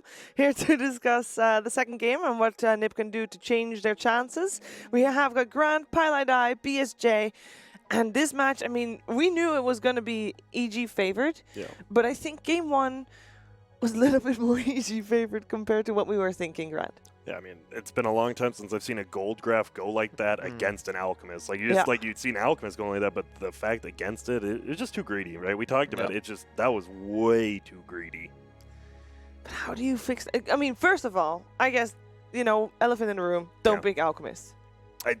Don't pick Alchemist in that game. Yeah. In that game, Well, sure. when you see an Ember like that, you really have to think. Like, every mid laner loves playing Ember, but they don't like laning with Ember. Like, no one really likes that. He loses so many matchups. I think Sumil loved that one. That one he loved. But the problem there, right, is that NiP, they had a choice, They could pick anything they wanted. And they went for Alchemist. And there's so many heroes in that game that need farm for them. Like, they need to hit the timing with Tiny, right? Like, he's the only one who can really make moves. But then they also, like, the Cuddle constantly has to keep farming. The Terrorblade, he's going to farm. And then you add the Alch on that, then... It felt like the Ember was last pick, and he wasn't. That's the thing. Like, if you have a last pick hero and it's your middle hero, he has to be the game changer, and there was no changing of the game there. Yeah, I was kind of like thinking to myself, this game, they had absolute last pick on Ninja's last game, and I was concerned, like, what if EG gets absolute last pick this game? That's what happened when they didn't have last pick for Sumail, and NiP actually chose to take second pick this game. Io. So they prioritized getting absolute last pick over. So most teams have been taking first pick. I think first pick has, what, like 60% win It's rate? Radiant, right? Yeah. People take Radiant. I've actually... But I'm saying NiP had the choice here. I saw it like in the thing. Okay. They chose second pick. Like, that was their choice. So it's just interesting that I feel like that's the biggest mistake they made that we talked about last game. And the biggest change I want to see is at least attempt to give Fada a better matchup. Yeah. Like if you give them a favorable matchup, maybe they'll go even. And is that on Peter? Like, if you're the mid player, you say what you want to play, right? Like, it feels like on most teams, right? It should be the middle's choice. There should be, like, the mid player should be saying it, but you should also have an idea of what you want. And, like, even other people can, but at the end of the day, like, the mid laner has a lot to say for the last pick. Is this just going to be the same thing? And that's what I'm wondering here. I think Bane TV is fine, honestly. Yeah, I kind of, NiP's draft wasn't, it was alright, I kind of liked it until the last pick. No. I saw the potential, you know what I mean? But I don't like giving them Axe. But apparently you have to take TB here, though. You can't give them Axe TB. I'm like, fine you with literally them doing have the to same take opening. it. I'm fine with same. Bane TB here again. Yeah, I agree. Like we mentioned, I don't think that was the problem. Do you just Arc Warden? Do you actually keep it the same then? You like, could just do Morphling too. Yeah. Which I would be fine with, but. Well, they're thinking. Or Pia. I feel like you definitely take the carry here when they pick Axe like this. You take one of the 3 popular carries. Yeah. PL is a little more spookier. I guess he's the worst in lane. He's probably the worst hero against Axe of all of them. Oh, there's a little bit of change in EG, though. It used to be Bulbo would draft from S4's computer. Now he's drafting from crits. I don't know. It's a little different. Okay. Oh, they go Bane Centaur. That's fine. No, we had Centaur banned out in second phase previous game. What are the odds it's a 4-position Centaur eventually? Depends on if they Ursa right here, then I bet that's how it is. That's over. I mean, we talked about what was the game yesterday? The Ogre Vichy Weaver's secrets. Yeah, just the fact, like, I consider Axe and TB the 2 best heroes in this patch, and they just got both of them. And it happened again yesterday. I do like Bane Centaur a lot more than Ogre Weaver, though. Yeah, so that's true. Way better. But still, Axe TB, just giving that up, scary. Yeah, the problem here is, like, these guys, I don't like a Terrorblade Axe lane. If they're safe lane, I don't think Bane Centaur pressures them at all. Like, maybe a little bit eventually when they get a few levels. I would love to see them do what I mentioned like way earlier in the tournament, where you put a solo safe laner with the Centaur, and then you put a tri-lane with something like a PL against the Terrorblade. Okay. Like, I think that's the best way to approach, like, you don't tri-lane forever. You just tri-lane the first meta, and then once the first meta's over, you leave your carry against a non-meta Terrorblade. Yeah, it feels like they need to start getting more creative with this Terrorblade. Like, it's very timing based, right? So like if you can shut down his metas, like he won't farm in lane. Yeah, I mean, he has to be able to hit you. If you Yeah. can, if you have 3 heroes there, he usually can't. Yeah. So The annoying part though is he has so many levels that you have to deal with. You have to deal with that, like, and then you also have to get a hero that can chase him in the jungle. And then later you have to get something that can clear illusions and lock him down so he can't sunder. Like, it's just I mean, that sounds like that's a pretty good hero then, is what you're trying to say. Seems pretty good. Yeah, generally when you have to Yeah. list off that many things to deal with. no, it's a bit that's- like that Lycan meme, like ward is jungle or whatever. Like I don't know. Yeah. That's just the nature of Terrorblade and Axe. We were talking about it off stream. Like these heroes, you have to pick against them. You have to like worry about their like so many things. The shenanigans they do, like cutting creeps on the Axe. Like you have to block creep. Like when it's that complicated, the hero's just too good right now. But you know, NiP probably assumed they were gonna pick the Terrorblade. So last game we saw, you know, EG had a plan against it, and I hope NiP, you know, is prepared for something in the second round. They banned like the 2 most popular carries, EG against the Terrorblade, the Arc Ward, and the Morphling. Yeah. PL stands out to me still. I hope they don't last pick it though. I'd like to. If NiP is going to pick PL, I want to see it 3rd or 4th. I think Troll could be pretty good too, or Monkey King. Both are like in my idea of like what they would pick 4th. For an IP, Yeah, but I don't know about this hero right now. Like I think you most likely pick your 4 here. there's a Wyvern which is pretty good. Wyvern Bane is like, yeah, but it can work out. I think there's still a Phoenix too.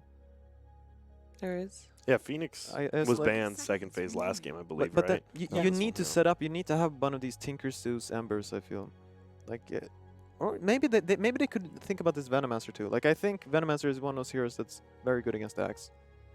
It makes him difficult to play. Like you have to buy pipes and crimsons, and you might not have enough farm for that because generally you have to make moves with Axe. They're Okay, gonna they're go- they're But this going is good with though. This is good.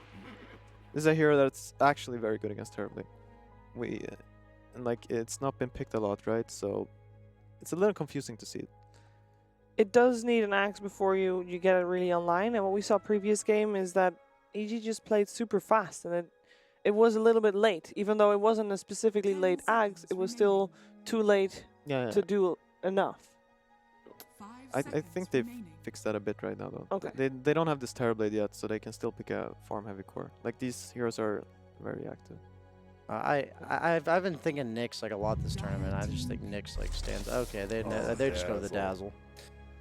That's another hero that's been seen a lot with. He's on the Terrorblade. come up too. Yeah, I mean, Oh, that's an Yeah, ins. Yeah, they do go Yeah. PL. I mean, what else are you gonna go, right? You're just not gonna pick anything else. I really want to see them try lane, like aggro on NiP, Hmm. just for the first minute or 2. I think it's really important. They have to get the lanes right too, though, because I know doesn't Arteezy usually plays the TB in the off lane, but obviously they can swap. Yeah, it, usually it's gonna be there's a tough. lot that goes into the pregame Yeah. scouting that like people don't realize, and that's a very important aspect of this game because I think that ideally for NiP, Centaur will do just fine for the first couple creep waves bottom alone, and if they can get that set up, and that's stuff that EG obviously, if I think they're a step above that obviously, so they'll probably consider that as well, putting Terrorblade off lane. Yep. Well, it was a game yesterday, I believe, or 2 days ago, when like a team just gave up all 4 bounty runes just so they could get the lane right, and it It's worked out super- for them. it's super Like, important. Yeah. I think EG needs another active hero that can chase around. Like they need this Ember type guy. I'm not gonna, it is such a good Nyx game. Like Centaur, you can stun him on return, Coddle, PL, all these heroes suck versus Nyx. Yeah, I don't see his lane. That's all. I don't really know. Like, what would you do with him? Would you put him with Axe in the yeah, offlane or do something? like the creep cutting shenanigans. Then he kind of sits mid. Because there's no these int cores right now. There's the keeper, you know, but Yeah. They just needs. I just feel like. You want another hero to just be able to do shit. Yeah, and I talk about hunting this Coddle. Last game they had it from the mid lane and they picked the Ember, so I'm fine if they want to go that route again. But I don't know. I think you need something to enable this Axe Blink call. It sounds weird, but I don't envision so far. Like I feel like Ninja in pajamas will always start the fights with the current lineups. Obviously, there's more heroes to come, so I just want that problem to be addressed. I got a random question for you guys. Well, I know the answer actually. Do you know the active ability on Diffusal? What it's called? Oh, Is it not just called Purge? Diffuse? Inhibit. Wow. Yeah. Wow. I don't know. I was just thinking about like purging it. So I don't know why. Just a random question. Move on. That's Thank kinda you. It's Thank you. weird. I mean, Yeah. I learned something. So Yeah, I'm sure same. a lot of people out there on Twitch, I learned something too. Y'all are welcome. No. I'm for the Twitch kids. knows everything. You're right. Come You're on. right. You're right. Sorry. Hey! Whoa. I Wait, said we it was talked about coming. this hero, but we also said we didn't see it for a reason. Yes. Every time someone, this is a classic. I have a rank 400 player in my team, right? And it's time to pick the mid laner. And he has They've no waited idea. till last. He has no idea what's going on. Then Queen of Pain.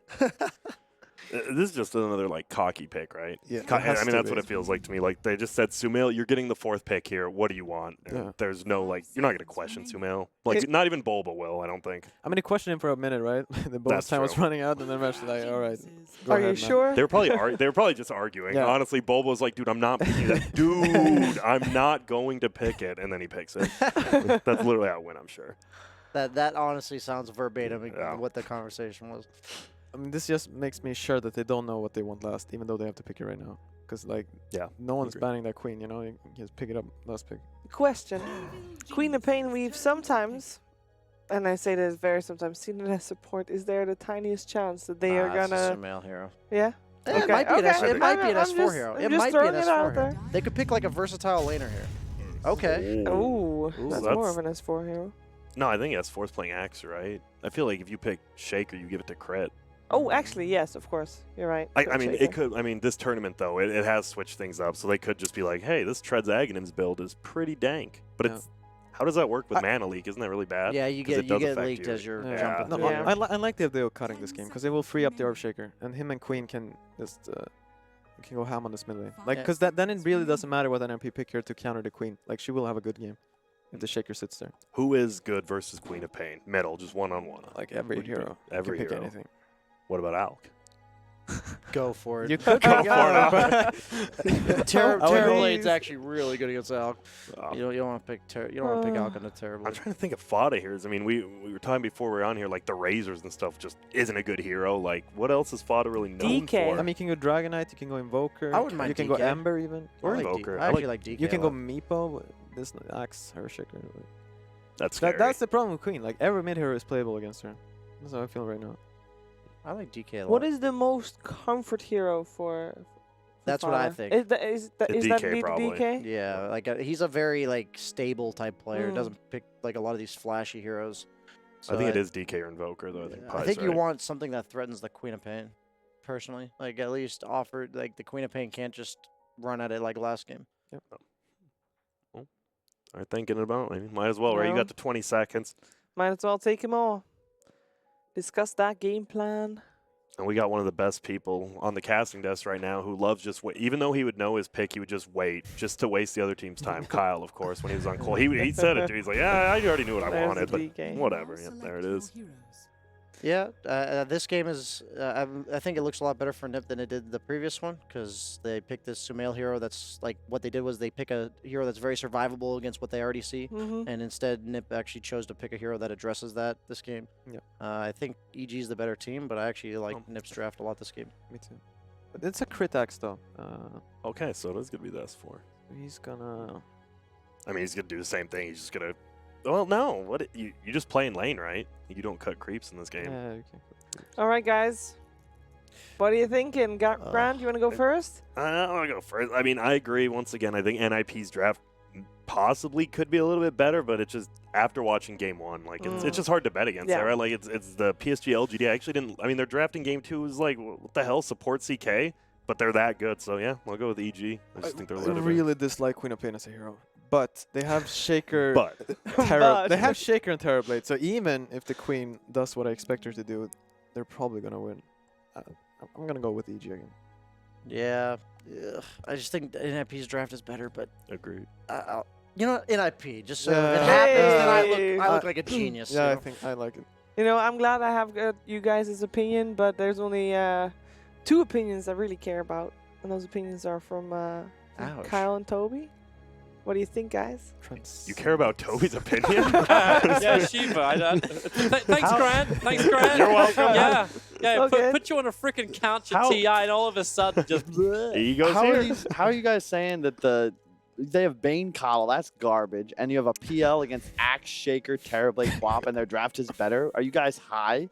Look at that. And the other thing, Sumail's kicking ass. So, Yeah. like, no matter what Yes. they put in the mid, you are going to lose anyway. Someone said you just pick a DK and just live through I'm it. feeling way better about my predictions after Kyle gave his analysis. That's true. Like, when you predict something, isn't it? It swings the other Yeah. way. Game That's true. 3. Game 3. Notorious bad at predicting games. Well, let's see what's gonna happen in game 2. Have fun, guys. Thanks, Chiefs. Yeah. Let's have some fun. Let's just watch Sumail. Let's go Sumail cam the Dude, entire time. I'm just hyped. This is the meta that I love to see. You say it's it's just TI5, right, for you? Like, that's what you're Nah, thinking the entire time. Yeah, it's just the I'm better than you. Like, what's up? Like, How did you describe it to me during the drafting phase? Sumail, look at that grin. What is even that grin?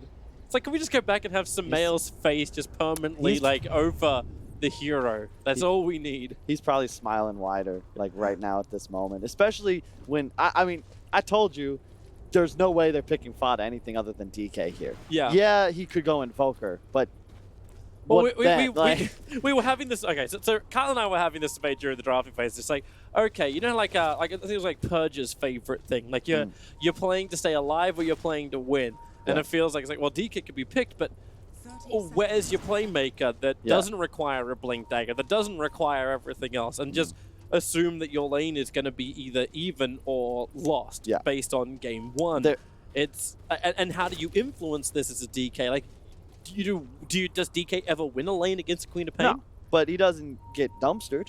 Yeah, And he there's doesn't, no he doesn't way- get dumpstered. That they will there's have no- an opportunity. PPD is playing a win, right? And there's no way he's picking Fada anything but DK or Viper in this scenario.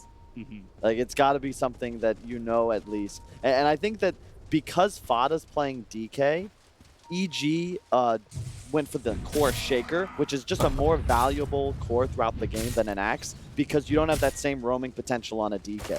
They're going to just let the Quap DK trade mid, and Axe is just now a better laning support. He can be bottom with the Terror Blade, and it frees up this really nice Dazzle Shaker off lane. And later on in the game, man, I mean, Shaker, we saw Boxy's build that treads Aghanims. I'd be very surprised if S4 didn't do the same. And I said it to the panel, but I really don't like Bane Coddle in this game. Watch the Coddle, though. Coddle mid is going to be the place to be. Why is Slacks on the Observer PC? That's not weapons. I want a professional. I do not want Slack. Get out of there. This is why we're watching bottom lane. We weren't even looking for the courier snipe because Coddle TP'd out. Man, we're having way too much fun at this event. I love it. Yeah. Good times. Good times. Bad slaps. So, So we watched the CS battle in mid. At least it's almost even. Yeah, it's early on. It's early days. if Quap doesn't really win this lane, it's just not possible. DK has more damage whenever he breathe fires you, and you can't actually harass a DK. Quap wins lanes through pressure, keeping the enemy low, and then looking to find a kill. But Do you even like at that point you don't even level up Shadow Strike again, right? You leave it at the 1. I think if there was a lane to do it in, it's this one. So yeah, that's what I would expect. And then just look for the burst damage, because that's what I was like in game 1. Sumail's movement, like his rotation with the Ember, was so fast, it was so efficient. Obviously, he kept on the front lines because he was able to remnant, like just TP back and remnant out again. A little bit harder with the Queen of Pain because she needs to be able to maintain control over the runes. But I was still looking for the burst damage, just rotation. But he did actually go the second point up in Shadow Strike. And you can see Fada put the second point up in crit. Dragon Blood. Damn, mind control. Wow. He actually had a really good game last game. It was just massively eclipsed by the plays of Sumail. And now he gets to spill first blood. And, yep, Crit will come back and give him some life. I like Coddle Centaur a lot more than Coddle Tiny as far as kill potential goes. You can see Sumail, like, he's so greedy with the courier. He already used it twice. He's going to use it again as soon as it's back in base to get the salve, and just that the circlet and the mantle he brought out right away of individual uses, just because he has more damage now and he can pressure the DK even harder. Salve popped by Fada. He actually skipped Blink on Sumail to try and pressure harder for kills. Just straight harass the lane. If you walk close enough up to the DK, like, there's still 2 points of Dragon Blood. Like, Fada can tank through this, right? Like, it's no real issue for him. Surprisingly, though, Fada went for a bottle. I usually see DKs go Soul Ring, but he's actually just so afraid of Sumail's pressure that he's making sure that he all has optimum sustain, even if it's a bit worse if you don't get the runes. Yeah. Is that just when I'd say like you can bring supports in to handle the runes, but NiP, like, both of those supports have to stay in the lane. Yeah, and man, top lane, Shaker Dazzle against a PL, like you counter this lane so hard. There's 17-5 versus 14-0, which is actually a bit weird. I think you can do better, but as the levels scale, PL gets to a point where you can't touch creeps, because if you catch a stun into a heal bomb, you're now forced to salve or walk back to base. Yeah. I guess the bottom lane harass has been pretty good for NiP. They are building up stick and one charges onto the EG players every single time with those abilities being spammed out. But Mind Control feels a lot more confident just to stand on the front line. With the Ring of Health, having the stick charges available, the extra block to simple regeneration, Mind Control can just blast through. And you'll always have the mana for the hoof stomp. It's kind of the same story in this NiP off lane, where as the levels advance, you're going to eventually have a sustained advantage. You've already got this Ring of Health up on the Centaur. He'll have full mana at all times because of Saksa, and they can just continue to apply pressure until eventually TB's in trouble. This is really good. Yeah. The Keeper of the Light moves off the lane for a very short span of time, but it denies Sumail. Holy, just the haste rune. Sumail's up like a lot of CS all of a sudden. 22-8 to the 14-4. And he must have crushed the last 2 waves real hard. I wasn't watching, but wow. A lot of damage up on top lane. PPD's having some hard times getting away from S4. At the same time, there's still more regeneration in the hands of NiP. I say that when they're going up against a Dazzle. Top 3 CS in the game, all EG heroes, but bear in mind, Coddle's taking a lot out of the bottom lane. Still certainly a win for NiP. They are slightly ahead in the game. Yeah. Good time to push out the lane too. This now is for the 5-minute bounty runes. So they get both on bottom, and it's a split up on top between NiP and EG. The concern, though, with this draft from NiP is they don't have any real sustained damage output until PL is huge. And that's going to be a big problem for them. They need to find kills with the initial stun combo in mid lane. Sumail not going to go for it. He won't 3 jump. points Shadow Strike, by the way, going full lane domination. You can see Fada's feeling a lot of pressure, and part of that's due to just the lack of any regen items. He has no stick, no soul ring, so he's completely reliant on that Dragon Blood, which isn't preventing the massive damage output from the Shadow Strike. So hilarious watching Mind Control just playing around with crit. These 2 tanky heroes. A little bit more tanky on the Centaur. Just walking up close and baiting out the hoof stomp. Because it's trying to sync with the blast from Coddle. Terrorblade's so hard to play against Coddle because one blast just takes you down to half HP. I'm loving this from NiP though. Like, they keep moving off to make sure there is no runes coming the way of Sumail. They're being right on top of this. And it's actually Fada who gets to bottle up the DD. So it's going to give him some better times at mid. Try and help repair that deficit. 33-13 for Sumail to the 24. Yep. And that's 20 and 4 for the DK. If Sumail's on this form, I think this is how you have to play against him. Put a lane matchup that he can't dominate in mid, and then control his runes. Because, yeah, sure, he'll still win the lane 34-15 to 21-4, but at least he's not just single-handedly taking over. Yep. They got a little lucky as well for EG, the fact that Observer was just out of range of the sentry in the mid lane, but on top, Fishes around, PPD's copying a lot of damage, S4's got another control through the totem, but not enough damage to follow through into PPD, and even if he did, the Nightmare was still available for the Bane.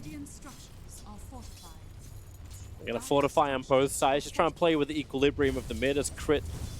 He's done his rotation, the Observer board from NiP sees him coming from a little bit away. He saves the Battle Hunger to ensure that the Breathe Fire comes out first. Well played.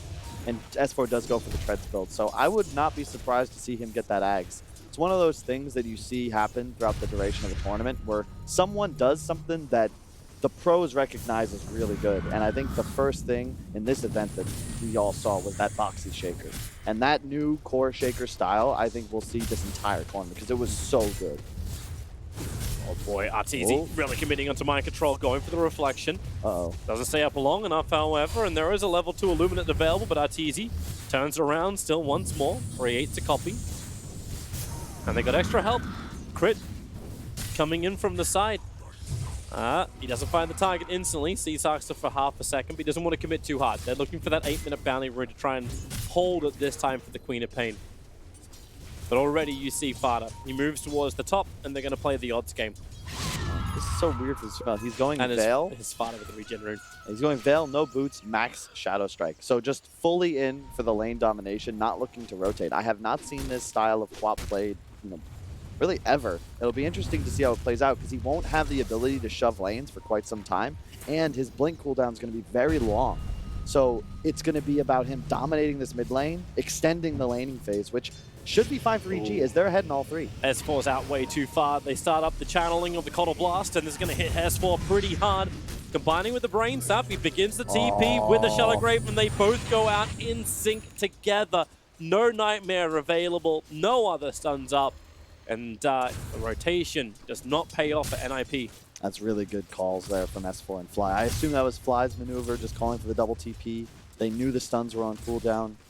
A really nice play, because it forces the rotation. Sure, you're going to miss a creep wave, but Ace is going to push that lane in. Maybe you miss a creep or two. It's no big deal. Small communication problems. Hopefully they'll fix it up pretty soon. This game looks a hell of a lot better than game one. Yep. Like the difference is still like within 1,000, both gold and experience of the two teams. Yeah, I think this is just more respect in this draft for EG from NiP. More about conservative play, ensuring that even if they fall a bit behind, though they do have a slight lead, it's not getting dumpstered. Like, don't pick some lineup that's so greedy that if EG starts getting momentum and snowballs, that you have no recourse to come back. Just make sure that you can get to that 15-minute mark. That's step one, and then you can try and close out a game. But again, the big concern is as you hit that mid game before Coddle has Ags, where's your sustained DPS coming from? EG's got a lot of options, especially once S4 picks up an Ags. Yeah. And NiP is still going to be okay with this. Like they're still getting towards those items. EG are not forcing the issue just yet. This isn't going to be anywhere near as fast a Blink Dagger on the Axe. As you said, as long as the lanes push out, PPD, can he Nightmare? Yeah, he will over on crit. And this is a pretty isolated Axe. He has Call available, as well as TP, so they can't actually get the kill straight away. And you can see part of the issue, though, is that now that Shaker top is level 6, even before so, you can see Ace has to leave the lane. It's a big problem for NiP. Terrorblade stunned up on the bottom lane, and they have enough control to bring him down in time. Dragon Tail and Hoof combining with the Breathe Fire. And Double Edge finds the kill, and they want to get aggressive. The Nightmare from the Stampede from Mind Control and to close the distance on the Axe, but yeah, there's not enough follow-up. They still want as many of the bounty runes as possible. The Fly takes both the ones on top. Smells to be real conservative with this blink. It's still just level 1. He's going for that max TPS build. Veil, no boots. Fada's in trouble. Now, stuns out. From the sides, Mind Control wants to help out. PPD, well, there's the call. The Nightmare's going to switch over. This goes between them. Nice hoof stomp into the double edge. Sumail brought down, really did not have as much damage as he probably thought he did. And now it's Crit who's on the run. The Breathe Fire from Fada will secure him the double kill. And Evil Genius's a crisp game 1 is now a wonky game 2. Yeah, and Sumail, he got caught there. He wanted to ult, canceled it, and then to blink away, he had to turn. And in that time, Centaur was able to close, find the stun, and the burst damage was there. And that's part of the issue with the Quap, right? You're 950 HP. You catch a couple of spells, and you're just going to die. And a bit of a miscue there. They can't really afford this. Like, feeding those 2 huge kills over to Fada. He's now #1 of the net worth, 4.3k. Yep. This is, I will say, Sumail, one of the, if not the best core when he's ahead. But in a game like this, you've got to be a little more controlled. You can't just run lane to lane and dominate. You've got to be a lot more controlled and calculating. And there's, if he has faults, I would say, being a bit impulsive. Just seems very odd seeing like Sumail trying to harass out when you got Mind Control as well as Fada on bottom lane. Like these are the 2 heroes that he doesn't have the damage to kill, even with the Veil. It's cool that both teams mirroring movements around the map where they send both of their carries mid, because TBPL have real hard times laning against the off laner for each respective team. Well, Dragon Tail stun out over on Crit. Follow-up stuns there from Mind Control. No denial from Creeps this time around. And Fada claims yet another kill. That's his 3rd kill out of the 5 that NiP have. Another reason Veil is super cool is that it applies only to the real PL. So if you catch him post-Doppel with Veil, you immediately identify which one is real. Nice little tip to look out for. NiP smoking to the bottom lane. Fighter again on the move. They come underneath the observer ward. It's Fly who's there in the tower. Stampede forward, gets the stun. PPD with the brain snap will ensure the kill. Fighter didn't need to be here, but they will try and use the time to push the mid lane, but that's where EG is already moving up. The Echo Slam, instant hit, and the double stun, but a cut-off crit from Ace. Wow. You'll still get the kill over on Zuxa. And really well played by EG there. Again, the Fisher just off the mark by maybe 50 units, but very questionable from NiP there trying to defend this tower. They only lose one, which could have easily been two. And like we said, Ace is the form of sustained damage for NiP, unless Fada can just go off. And I will say, Fada has an incredible DK, and I like his itemization. Gets that Bracer for the early DPS, and he's going to go Shadow Blade. You cannot go Blink in a game like this because you're just going to fall off. And they need DPS, so this Shadow Blade into probably BKB or Maelstrom, I think that's definitely the way to go. The fact that Fada is even able to be looking towards building this item soon is the biggest upside for NiP. Yeah, I mean, we knocked on Fada hard last game, but oh, yeah, we did. He is a DK player. You can trust him on this hero, and I'm very glad that that was the selection for him. It was kind of like the last obvious one, but the concern was just what the EG supports would do, like when they would rotate around, like if they'll be able to just lock down control compared to like the Bane Coddle. That's where our concern was really sitting, but NiP have risen to the task, and EG's influence with their rotations have not been anywhere near as dominant as Game 1. And this just changes the scope of Game 2. NiP still being pressured on top lane. Fada's going to arrive, gets a Dragon Tail stun over on the real Terrorblade. They'll be able to get through all of the copies and keep the pressure up. And they stampede. They want more help to come forward, and Mind Control's got it without any Sunder. Yep. He went for a 1-4-4. There's no way to switch that life. It was a great punish from NiP. They knew that there was no teleport on Sumail. He went to that bottom tier 2, and they're going to chase for more. Yeah, Dragon Tail stun. The Illumina's going to fly out as well. The Blinding Light pushing Fly back in to the range of PPD and Fada as PPD who claims the kill. Yeah, because bear in mind, Sumail really can't fight, and he's going for a late game flop build. The key for NiP is going to be to close out this game in the mid game. They need a Roche with the Kata Lags timing, and they've got to have a huge PL. Because this build from Sumail, Veil into Lincolns, into either, Shivas, Orchid, Maelstrom, something of this point. You're playing for level 25 on Plop in this sort of game, and you have a Terrorblade, you have a Dazzle, the Shaker. Your late game team fight from EG is going to be nigh unstoppable. They have BKB piercing save and disables. And again, NiP's only real carry hero is going to be this PL, so they need to keep applying pressure and take out that mid tower as soon as possible. If NiP, if they keep going like this, they will be up to that challenge. Ace is getting more farms, so the Diffuser Blade is going to make life a little bit more difficult. These supports don't have high mana pools, but expensive abilities like the Dazzle. Burn through everything, he goes through like 3/4 of his mana pool. Look up top, S4 almost has Ags. They're trying to hunt him, Summon coming in. He's trying to keep this very secret too. Like, you could just also buy the Blink Dagger, but instead, just TP out, Ags first, it's always nice. That's Spidey senses from S4. He goes all the way home too. Fires up his 3-1Ks. I like the build from Fly. We've seen a lot of Dazzles go brainlessly, 3-1-1 or 2-1-2. He gets that 1 point Poison Touch, but Grave is just so valuable of an ability, I'd be very surprised if that wasn't the first spell he maxed in this game. You want to have that maximum amount of range. That way he's not putting himself at heavy risk of the initiation of NiP. Yeah. It's just a cooldown. It's so important to have a 15-second Grave in a game like this.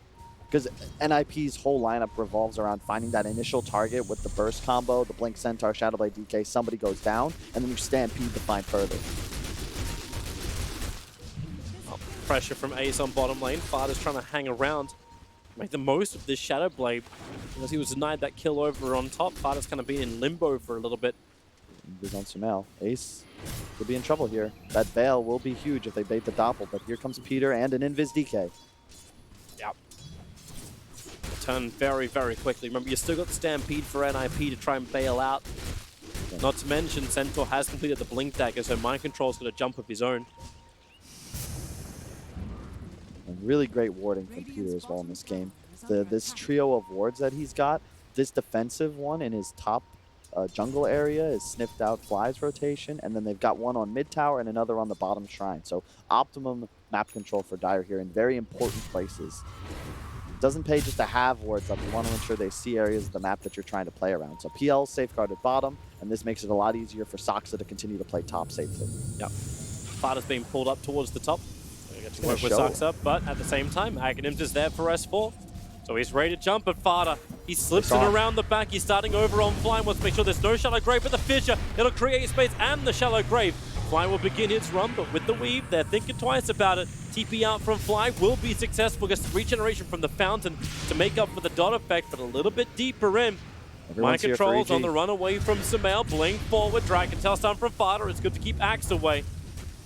They have the defusal on PL, so this is not a fight EG can take easily. Don't know about this jump forward, Ace. Phantom Rush was on cooldown, so he didn't quickly follow up.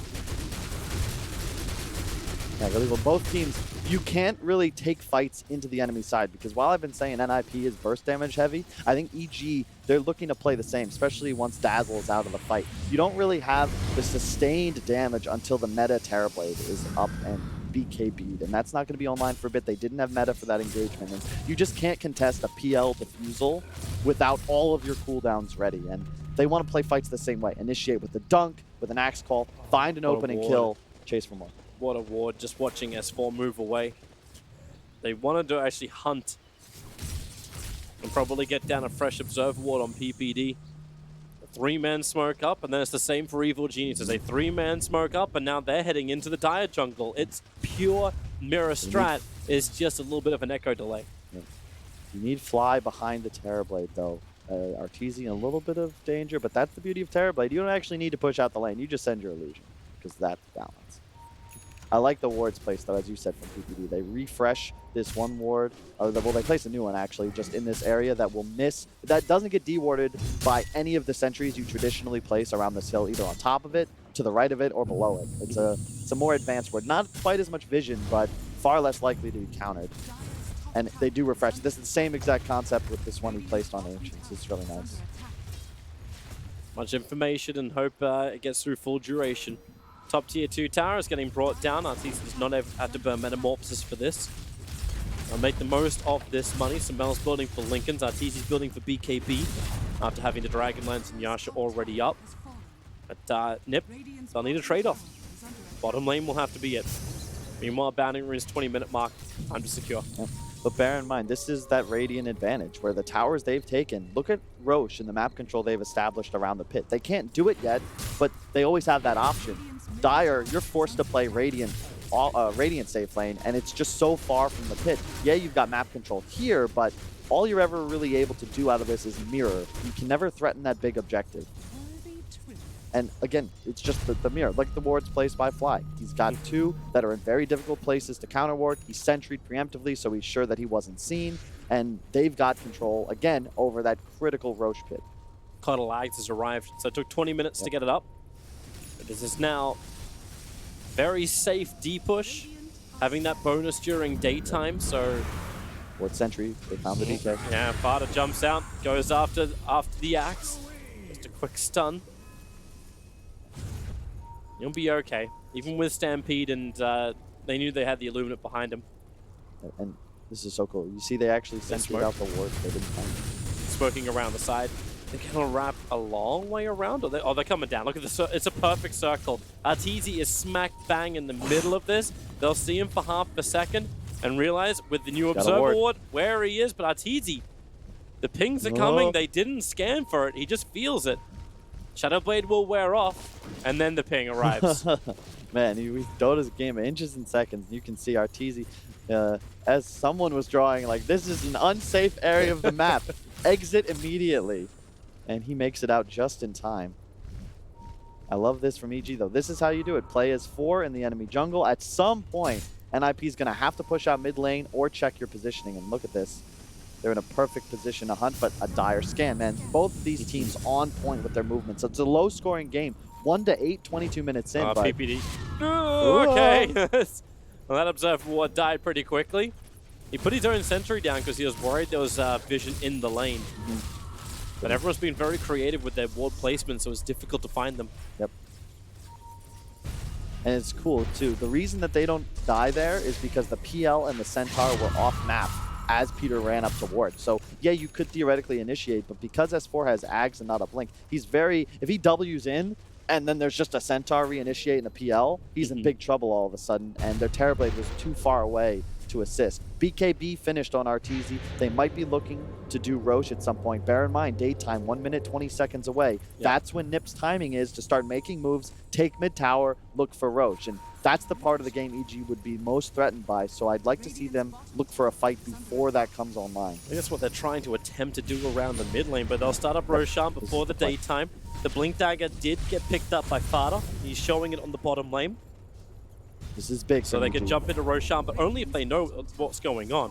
Yeah, but you can't fight it. That's the thing. Since it's nighttime still, you can't walk into a Shaker Axe lineup with a Dazzle Terrorblade. They're coming Crit has over. Blink as well. PPD is nearby, and Roshan's already pretty low. 800, 700, 600, 300. Jump out. They're going to find the Dazzle, so a quick kill, but Crit, he got the call over on PPD, the Illuminate spam. He'll connect onto Samel, doing some quite heavy damage, but do they really want to commit? Getting out with the Aegis. It's going to be nice if they can survive, but 30 seconds time, you can have daytime in the blink forward. Samel, the Aegis already going to burn.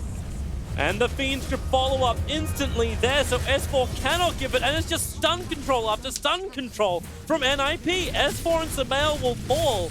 The Aegis is instantly burnt. Samel has no buyback available, and now daytime is arriving in 10 seconds. You ever wanted to know the difference between confidence and cockiness? We just saw that demonstrated right there.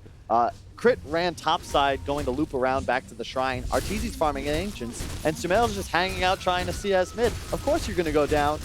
S4 tries to save him, but again, there's a Bane still. He just gets gripped right in the face, and boom, 2 kills. Well, let's watch it again. So Roshan dropping quickly, but it wasn't the primary one. It's just Fly in the middle of nowhere. Way out of position. He can't be playing there as a Dazzle. Roche is dying. Just retreat upwards. If NiP swarms the pit, that might be a favorable team fight for EG since they do have that Terrorblade BKB. But look at Sumail. He's just going to hang out. Maybe they didn't know about Fada's Blink Dagger. He was underneath the tier 2 tower, but if they didn't look, if they didn't click, like, we at least get notifications about this type of stuff, or else Fly may never have been in that position. And now they know, no meta. They have daytime. You can just siege here. Yep, even with the BKB on Arteezy, that's not enough to make him intimidating. Your Dragon form, like you even managed to save this. Like, Fada is just beating into this mid tower. Yeah. The Illuminate will continuously heal him up, but NiP, they're not going to force the issue. Maybe they're still concerned about an Echo Slam. Maybe they're concerned about something else. Yeah, and it's just S4's coming out. It's almost impossible for EG to fight at daytime if NiP is in a death ball because they don't have the vision to get on top of Bane or Coddle. And if you don't kill the Coddle, you don't have the damage output to actually win a team fight. That's a Centaur with a Crimson Guard, a DK, level 15, doesn't have the highest HP, but 20 armor is considerable. And then you have a Hood on a PL going Heart next. Stampede up, the jump comes already through. Crit got a pretty damn good call on the Echo Slam, finishing off PPD, but is this going to be worth it? ES has little to no mana, he's got 10 stick charges, and S4 buys some time, and the Shallow Grave Fly is going to be nearby. Buyback comes in from PPD. What the hell about a Sparta jumping forward? They get the double stuns and into the back lines. S4 and Fly die so quickly, and the stranded Crit Axe on the wrong side of the tracks. Mind Control will be the trade-off. Sumail able to claim the kill on him as he walks away. I think you buy back the Centaur here and summon him in. You've got 30 seconds. It should be at least a tier 3. And you just got a DD onto the Dragon Knight, so you got more push. Yeah. Okay, never mind. Don't buy back, but they're going to be able to summon him in. So bear in mind, even though EG's heroes are going to come up right away, that Coddle advantage, you're going to have 5 to match EG as soon as they're prepared. And Glyph used already. This could be a Rax. There's no Shaker Dunk. Meta is up. Yep. And the DD's now been triggered up by Fada, holding inside the bottle. Trade-off is trying to come in from Arteezy. So he's up on the top lane. Maybe he can go for a tier 3 tower and make NiP look behind him. The fortification comes in from the Dire side. And S4, he just wants to cancel any of these TPs back. And he's already got one. Centaur's beginning his TP out. It's going to be that split time. Mind Control gets the stun, but Arteezy knows what he's here for. The Crimson Guard's protecting the tower, but they just keep pushing forward. Arteezy, and maybe he has time to back out now as everyone back on their side of the river is fighting. Sumail is so low. Crit is waiting for the right time, but the Fiend's grip perfectly controlled from PPD. Holds Sumail in position, and Axe stunned up as he runs out of mana. Also the stun from Fada. Perfect blink over. Both the supports down. There's buybacks available from Evil Geniuses. They did open up the top lane of Rax, but NiP still in full force. coming down the mid. Metamorphosis will wear off in 2 seconds time. So Arteezy, this range damage, he gets something to pull the creep wave off, but they've lost mid-racks. That's so impressive from Fada. 8-0-6 in this game, and part of what made that game one so incredible to watch was NiP is a damn good Dota team. These are experienced players. They've been around the scene for a while. I love the fire. This is why I love esports, baby, because whew, this is a grudge match, and you can see both these teams playing with intensity, and even though NiP got pretty dumpstered in that game one, they're saying, look, it's 17-3. They're playing near flawlessly as a squad, executing their lineups near perfection, and I gotta say, Fada's choice of the item build, that Blink already paying for itself. He's found 4 kills so far. Yep. 2 in the Roche pit fight, 3 in that engagement, so I guess that's 5, but my math is off. It was just one of the Roshan fight that actually just won them the Roshan fight. Yeah. Like, picking up the Dazzle so quickly means that NiP have done exactly what you're talking about. They're able to jump in, get that instant kill onto a hero, and then move on to the next. It's one after the other. Their stun control is perfectly chained because they're able to all be in the right position. It's like the intimidation factor that we were both expecting from EG. Where is that blink call from the Axe? It's not as intimidating. The jump in from S4, they put him into the core role, but we haven't really felt a huge echo slam apart from just that one small little fight. It's similar to the game we watched yesterday, Tigers versus Pain X. Yeah, In Your Dream has a bad game, looks like a bad player, but it's a near impossible game for a Magnus playing against a Venomancer that's going to always be able to control vision. It's the exact same here. At daytime, how do you actually engage? How do you play Shaker when you're up against map hacks? It's not possible. Man, I just want to give massive props for NiP. Like, it was pretty crushing in game one. Of course, you did see Evil Geniuses be a little bit cocky here in game two, and that did give opportunities, but it works. Made in China. But it's the fact that NiP have been able to regroup themselves and come back. Yes, you looked at the draft, PPD used all of his time on that last pickup, but they came in, they worked out their plan, they worked out their focus, their mindset, and that's that experience of the players. Maybe now, a little bit of trouble. We shouldn't praise him too much or else PPD's going to die. He's trying to retreat back out again. The Nightmare dodge is real good. Trying to get up the hill. Crit, he's able to jump in. He gets the hit off, and maybe with the control, they try and stampede out the Echo Slam. Fada, he didn't get it off in time, but maybe with the stun control, S4 will finally go down. Buyback is out. Centaur wants to rejoin this fight. Crit, he's torn it up once again, both the PL as well as the DK. But that just seals his own death anyway. Retreat was out for both Arteezy and Samael. They get back to defend. And what did NiP really lose out of that? They brought back on the Centaur. They lost the Bane, but they claimed 3 in return. And not just that. I was thinking NiP would have damage issues, but look at their cores. They have what feels like 3 strength cores. Yes, Centaur died in that fight, but think about how long it took. He has a plate mail and a Crimson Guard. And yeah, Asunder did half his HP, but you can't kill these heroes. And DK just out of range. S4 wasn't able to get the Echo off. Maybe that would have changed things, but Quap at this point, he doesn't offer any sustained DPS. It's all about Arteezy's Terrorblade, and he just doesn't have the damage output yet. Yeah, and that was even during nighttime. Like, you can see, we're watching that's the end of the fight right now, but even with the blast, like there's no high regeneration. So you're talking about damage uses from Evil Geniuses. What happens during daytime when you're behind in vision and you're then behind in the amount of like sustain? You're going to have major issues, as we can see. And S4 is in some trouble. He's coming close. So is Arteezy. Yeah, Arteezy's nearby, and they just start with the Nightmare. Flies there. BKB from Fada, so we can just start beating in towards S4. Won't care about. There is no Echo Slam anyway, but it's the Fiend's grip onto Arteezy. PPD will be brought down, so they get the Culling Blade off. And now maybe it's NiP who will bit off a little bit more than they can chew. Ace wants to come in through the rear, but Mind Control with the Hoof Stomp for control. Arteezy still got the Thunder. He'll swap life with Fada. The stun will be out, but now more support. Crit is just going ham with a double kill from the Axe Culling Blade. He moves over for another target. Ace is wondering if he wants to get out or he moves forward. Arteezy is totally bone dry and he wants to jump forward with the lance. Support. Fada jumps forward with the stun. The Lincoln Spin didn't protect him in time, but S4 will do so with the vision control. They were trying to keep him away. The Tonk is the backline of control with the blinding light. Pushing S4 back. He went for the dunk, but rejected. Saska wants more space. Maybe Samael stun up the control. Where's he gone? He's blinked up. He's actually been pulled back out again. And NiP retreat back out. My lord, that blinding light time. Oh my god. Like, show me that in slow motion, please. Oh, that is so cool. And what a great interaction, right? Because I don't think it functions that way with like Tiny Toss, but because of the way Shaker functions, it obviously just denied him. That was a Keem Olajuwon stuffing S4 in the face. Great blinding light, as you said. Excellent buyback from Fada just to ensure that fight didn't get out of hand, but also well played by EG. They were sniffing out, waiting for that buyback. You could see Ace was like, come over with me, guys. I'm going to doppel up to the shrine. You can get me. And if they were to commit a little further, S4 with a great job pretending like he was going to pursue and then making sure to bounce away. Great taunts from Crit to save his cores. And just great play all around. But That's an interesting TP out, Arteezy. Your shrine is literally just being attacked and you're being deep water, but you're still TP out towards the shrine, probably thinking about Roshan. He is in that spawn window. We know he's got 35 seconds left. EG doesn't. That's the reason why you see them smoke up and they're coming out. But here's that little jump, and S4 jump in and out. Nope. And man, here's the big fight. They have Butterfly on Arteezy. He spawed out. I love this call. You need damage. They know this. They're not going to win a fight unless the Terrorblade could be a huge threat. They've literally just traded sides. This is perfect. It's daytime, though, keep in mind. Yep. They see smoke the smoke up from Evil Geniuses, from NiP. They've got to swing my brain the other way around.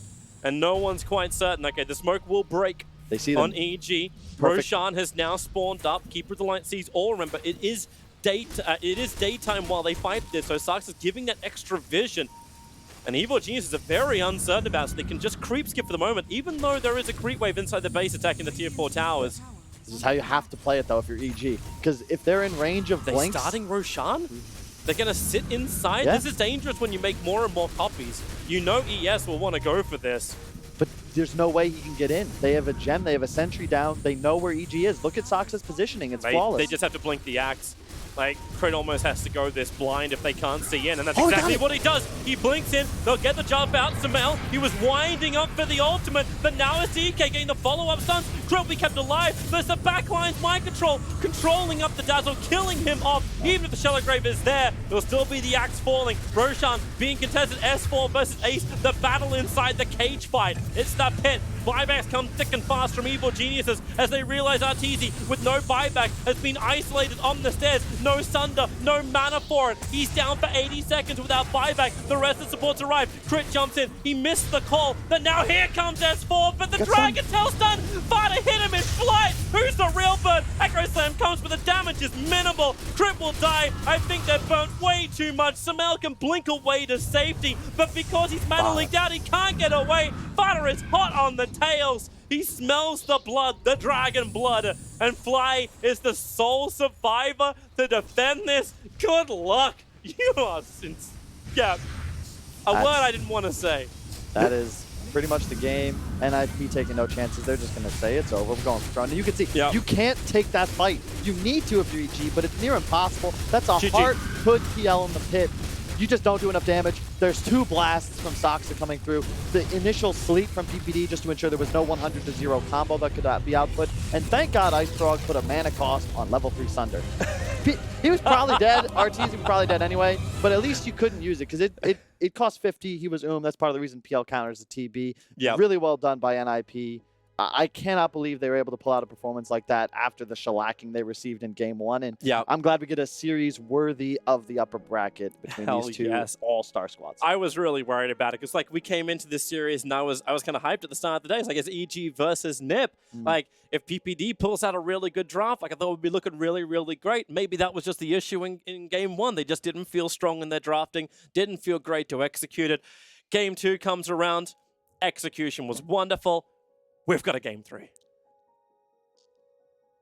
We do have a Game 3, and in perfect tradition, Kyle's prediction record keeps being 0%.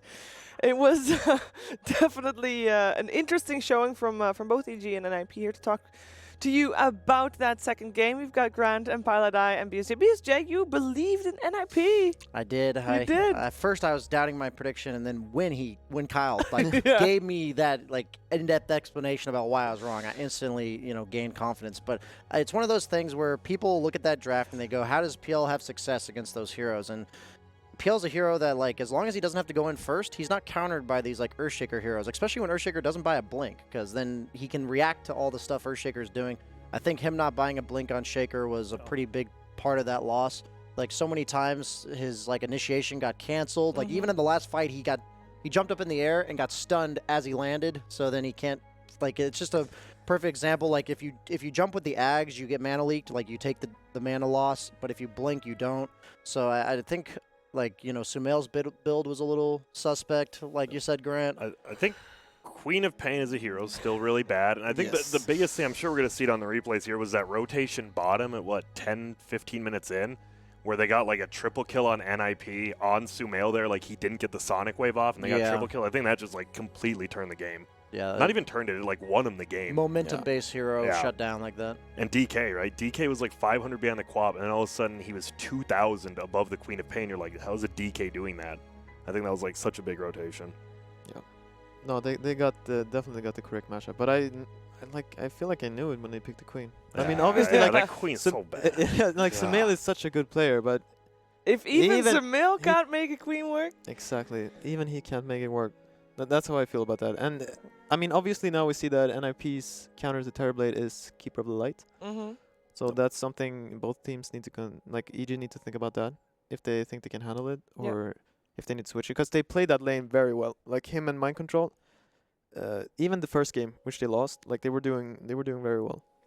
So I think we might see that here again if they, because I don't know, there's no way we get the exact same bans and openings the third game. That would be very strange. I think Centaur is incredibly good against TB as well. Like, I think they purposely went Bane Centaur this game as their opener because they expected TB as the response. And the thing about Centaur is he lets, like, multiple heroes get in range of the TB to focus him, like, early to mid-game, like when EG was pushing that top tower with 4 heroes, and then they just Centaur ulti and all 4 of them just run on top of him and kill him. Like, that's something where usually you just have the heroes running at the Terrorblade and they're just dying to illusions. But since everyone's able to close the gap really quickly, it really, like, sets up these other heroes to actually deal the damage and bring him down. And he also, like, builds Crimson and stuff. I feel like this Terrorblade had, like, too much weight on his shoulders, especially after the, like, Queen of Pain or Shaker plays. Yeah, overall, you know, good play by NiP, but I also think not the best performance by EG either. Yeah, I think, right, EG wins games because they're laning phase, and they didn't win the laning phase, and they lost it. Like, they got trounced in the laning phase. It was, what, 1-14 in kill score at one point? Like, Arteezy wasn't just free farming. it was a rough one. It was great by NiP. It really was, and they're doing it with it. Like, they didn't get scared of picking that keeper, like you said. Like, they're just like, we're still gonna pick it, even though we just got beat with it pretty bad. I think that's good. Peter's not a scared player. No, I mean, I think that it's probably a bit of EG's mistake, because they should also recognize, like, the first game, like, so much comes down to the last pick. Like, the game doesn't actually count, and like if you can recognize that as NiP, then like you're fine going again, and you'll just fix that. And I think EG should have realized that. Like, they won't do the same mistake. It's a good thing to have Peter, because I mean, I'm sure other captains just wouldn't notice stuff like that. But you know, you have a TI winning captain, it works out. Yeah. How much of this was EG just being cocky, though? I mean, I think the quad pick for sure is still a big part of it.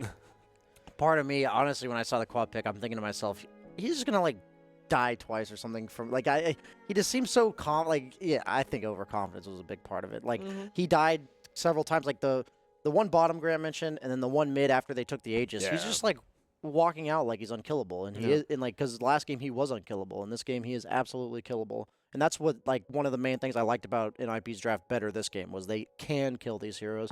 EG's very greedy with the way they play, so having the ability to actually kill them is very important.